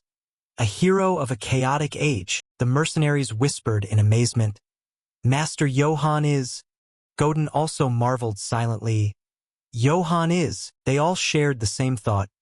A hero of a chaotic age? Johann looked at Eldon and let out a sigh. He said, I'm sorry, Eldons. Johann scratched his head and explained, I'm not the kind of hero you think I am. I'm just a wanderer from a tiny house, worrying about how to put food on the table. He added privately, on top of that, I'm a wanted man for killing Karamov. Johann said, I hate to disappoint you, Eldons. The man immediately cried out, Not at all, Master Johann. Eldon asked deferentially, Anyway, would you permit me to introduce you to the Marcel Merchant Guild? It's the least I can do to repay the kindness you've shown us. Johann was curious. You did say you were on your way to Marcel when we first met, didn't you? I've never heard of it in my life. What kind of place is it? He recounted. Marcel is famous as a free trade city. In this region, all cities must go through Marcel first. Most importantly, it is one of the few cities that the Emperor's hand cannot reach. Johann was immediately struck with amazement upon hearing that. He went silent for a moment. Then, while fending off a coddling Karamov, he replied that he couldn't possibly ignore such kindness, prompting Eldon to shout, Thank you, Master Johann. Johann gave a faint smile and thought, So the Emperor can't reach there, huh? Additionally, trade there was very vibrant. If everything went smoothly, perhaps he could start over as a merchant. Eldon gave an upbeat introduction while leading the way. During the era of the Great War, on a clear moonlit night, a warrior gave a name to the wolf. While Johann pondered, hoping no weird rumors about him being a hero or anything like that would spread through the merchant guild. He frowned and wondered, a hero in troubled times. Wouldn't it be great if I were actually that kind of hero? He let out a silent sigh. Whether in his past life or now, he was still just a wanderer struggling to keep his own skin intact. Johann recalled a curse. From this moment on, he would know only suffering. He clenched his fists and told himself that life before death hadn't been easy either. But this time would be different. He made a silent vow that this time, he would move forward, one step at a time by his own will. Johann thought of a large, bustling city. Let's go. To the city of wealthy merchants, Marcel. Johann cried out in shock. So this is Marcel? While Godin stood beside him in awe, saying he never expected to be able to return to this place. He looked at the residents walking busily through the market and thought, since we're in a commercial city, we should do a little shopping. By now, Karamov had transformed into the size of an adorable little dog. Johann saw it running off and cried out, Hey, what are you doing over there? It walked up to a woman who stroked its head and praised it. Oh my, you're such a cute little thing. Would you like a bite to eat? Johann pursed his lips and thought, right. In the eyes of others, it's just an adorable puppy. Isn't it? Well, for the time being at least. A day before entering Marcel, Johann stood silently staring at Karamov. He gently called out, Karamov. He gestured with his hands while asking it. A puppy this size is probably fine, but if a monster like you enters the city, it'll cause a riot. Can you wait outside the city walls? Karamov barked once in response, as if to say it could do that. A surge of light enveloped Karamov's body. To Johann's amazement, its body grew smaller and smaller. It then became an adorable little dog and let out an informative bark. Johann cried out in shock. You can shrink yourself? Is this also one of a spirit beast's powers? Godin rushed over and hugged it, shouting, You're so cute. Johann looked at it and muttered, At that size, there shouldn't be any problems. Back to the present. The market-goers noticed Karamov. Oh my, how cute. This puppy looks quite exotic. Is it a pet brought back from a distant land? While Godin stopped Karamov from eating more and said, Sorry, this little guy hasn't been very well trained. To which the woman replied, No, it's fine. While Johann watched and pondered, drawing attention won't do us any favors, we need to leave here quickly. After all, we're still being pursued. Suddenly someone called out to him. Master Johann, Godin suggested with a smile. If you buy a large bag that can hold luggage, oil and vinegar, I can handle all the equipment. To which Johann replied, now that you mention it, you were an equipment merchant, weren't you? He took out some silver coins and questioned, but I only have 4 silver coins left. Can we really buy everything we need with just this much? He raised a hand and took a silver coin from his hand. Aye, Godin. He looked at Johann and confidently declared, I promise to bring back everything mentioned with just 1 silver coin. He smiled and said, don't overdo it now, while not believing him and thinking, what could a kid possibly do with only 1 silver coin? 50 minutes later, a large backpack full of supplies was slammed down in front of him. Godin wiped the sweat from his forehead and spoke up, this should be enough. While Johann stood by silently amazed, unable to believe the kid had bought it all with 1 silver coin. He looked at the small tactical belt he had donned. First, they had bought a tactical pouch. Johann looked back at Godin and his large supply backpack. This would make storing things much easier. He thought to himself. Godin used his incredibly silver-tongued salesmanship to sell that completely shattered helmet for a very high price. The kid even got a free mace thrown in. Johann silently calculated. Now I don't have to keep absurdly revealing my identity as the enemy of the signet reclaimer. Plus, after buying vinegar and oil to maintain the gear and other necessities, we still have money left over. He recalled how, somehow, they ended up with even more money. Initial capital minus 4 silver coins, spent minus 1 silver, profit minus 9 silver, balance minus 12 silver and 10 copper, than before they started. Johann rested his hand on his chin and pondered. If the kid can sell a broken helmet for that much, how much would that gear of Karamaf's I buried be worth? He smiled and told himself, if I ever have the chance to return, I should dig them up and sell them. Johann tilted his head and asked Godin in curiosity, you look very happy doing familiar work, Godin. I guess you really were a merchant. Did you like your old job? He replied while stroking the backpack. I've missed this life very much. Godin spoke while recalling his days of hardship. I became a slave, never knowing when I would die. He recounted living each day in despair and fear. Johann listened in silence as he continued. But now that I've met you, Master Johann, I feel like I've been returned to the life of a merchant, not a slave. Godin said with a smile. Thank you, Johann. Even if I hadn't been enslaved, I'm certain I would still accompany you on this journey. Johann laughed and said, I'm very glad to hear you say that. From now on, I'm counting on you, Godin. Godin replied cheerfully, yes, Master Johann. Afterward, he said, all right, now let's explore Marcel. And the boy shouted back, orders received. Johann and Godin stepped into a tavern. A waitress immediately approached to welcome them. Johann, who had previously known only hardship, finally felt a sense of happiness far beyond the life of a wanderer after setting foot in the commercial city of Marcel. A moment later, Johann sat at the table and gnawed on a grilled rib. He silently marveled while eating. The dried meat I ate while wandering was as tough as chewing on a leather shoe. The meat in Marcel doesn't even compare. It just melts in your mouth. He remembered how, back then, he couldn't wash and his whole body itched like crazy. He stepped into the bathroom. But in Marcel, he could take a warm bath whenever he wanted. Johann remembered when he had to sleep on the streets. When traveling, there was never a proper place to sleep.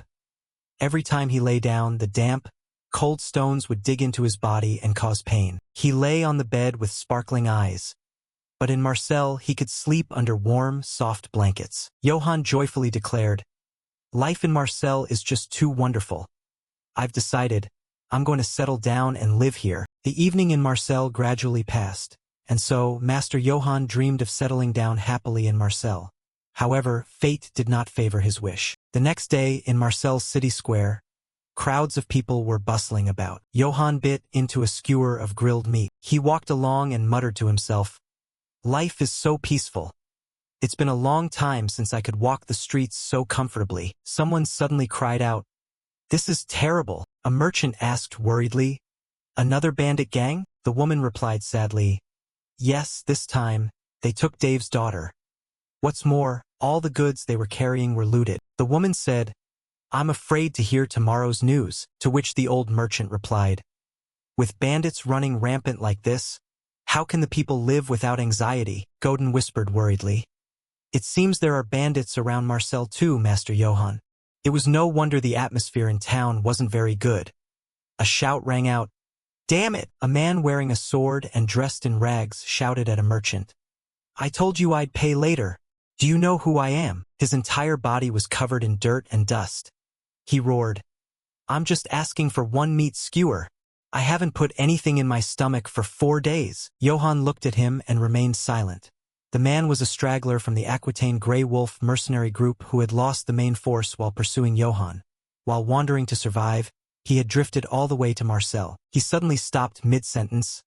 I told you I'd pay, huh? Johann's face went pale and his jaw dropped. The man in rags also went pale and his jaw dropped. The man in rags placed his hand on his sword and screamed, It's you, you bastard! Johann ground his teeth and thought, The Aquitaine Grey Wolf mercenaries? They tracked me all the way to Marcel? This is truly bad. He realized with a pale face that nothing good would come of fighting here. The man in rags lunged forward with his sword. Die! A flash of a blade. The man in rags' head suddenly fell to the ground in front of Johann. The surrounding residents cried out in terrified amazement. What the hell? A man on horseback holding a sword approached and said, I thought he was a bandit. Is he just a petty thief? With the current security situation being so poor, all sorts of people are crawling out. He shouted to draw everyone's attention. Citizens of Marcel! The people immediately looked toward him. He then halted his horse in front of a group of sword-bearing men. They were equipped with full armor, standing in small squads with banners. He was the captain of the Oak mercenary group, Bradel. He shouted reassuringly, Do not worry. He looked around and declared, I guarantee that the 500 warriors of the Oak mercenaries will sweep away the bandits and return peace to Marcel. Godin saw the residents' enthusiastic response and said with a smile, Incredible. I can't believe I'm seeing them in the flesh. While Johann wondered, Are they very famous? He looked up at the banners and replied, Yes, the Oak mercenaries. I heard they're one of the top mercenary units in the Empire. It seems there really are bandits lurking around Marcel, and they must have been hired to eliminate them. Johann frowned in silence. He silently realized that if that man hadn't intervened, he might have been exposed. He looked at the meat skewer in his hand and thought, And if that happened, there's no way I could stay in Marcel anymore, especially with the whole Empire searching for me. He remembered the curse again. From this moment on, he would know only suffering. Johann ground his teeth and told himself, Snap out of it, Johann. You're still a fugitive. He thought of Eldon. The only way to survive was to build a good relationship with the Katana Merchant Guild. Even the Emperor couldn't touch a guild lightly. Johann thought of Eldon's trembling form. He pondered, Fortunately, Eldon thinks very highly of me, so I have a chance to get in with the Marcel Guild. Johann pursed his lips and wondered anxiously. But what if my identity is revealed before then? He speculated. Would they still stand up for me if they knew the Empire was pursuing me? Certainly not. Johann imagined the worst-case scenario. If I'm exposed before building a good relationship with Katana, I will certainly die, no doubt about it. He clenched his fists and told himself, My goal is clear. I need to reach the Katana Merchant Guild and gain protection from the Empire. He frowned and thought, So until I have the Guild's trust, my identity must absolutely not be revealed. A voice suddenly rang out. Pardon me? Are you Master Johann? Eldon's guild emblem caught his eye. The catfolk girl bowed in greeting. I am the personal maid of the Katana Merchant Guild. My name is Abelka. Johann pursed his lips and listened in silence. I have heard of your feats from Master Bilhans. I must say I am immensely impressed.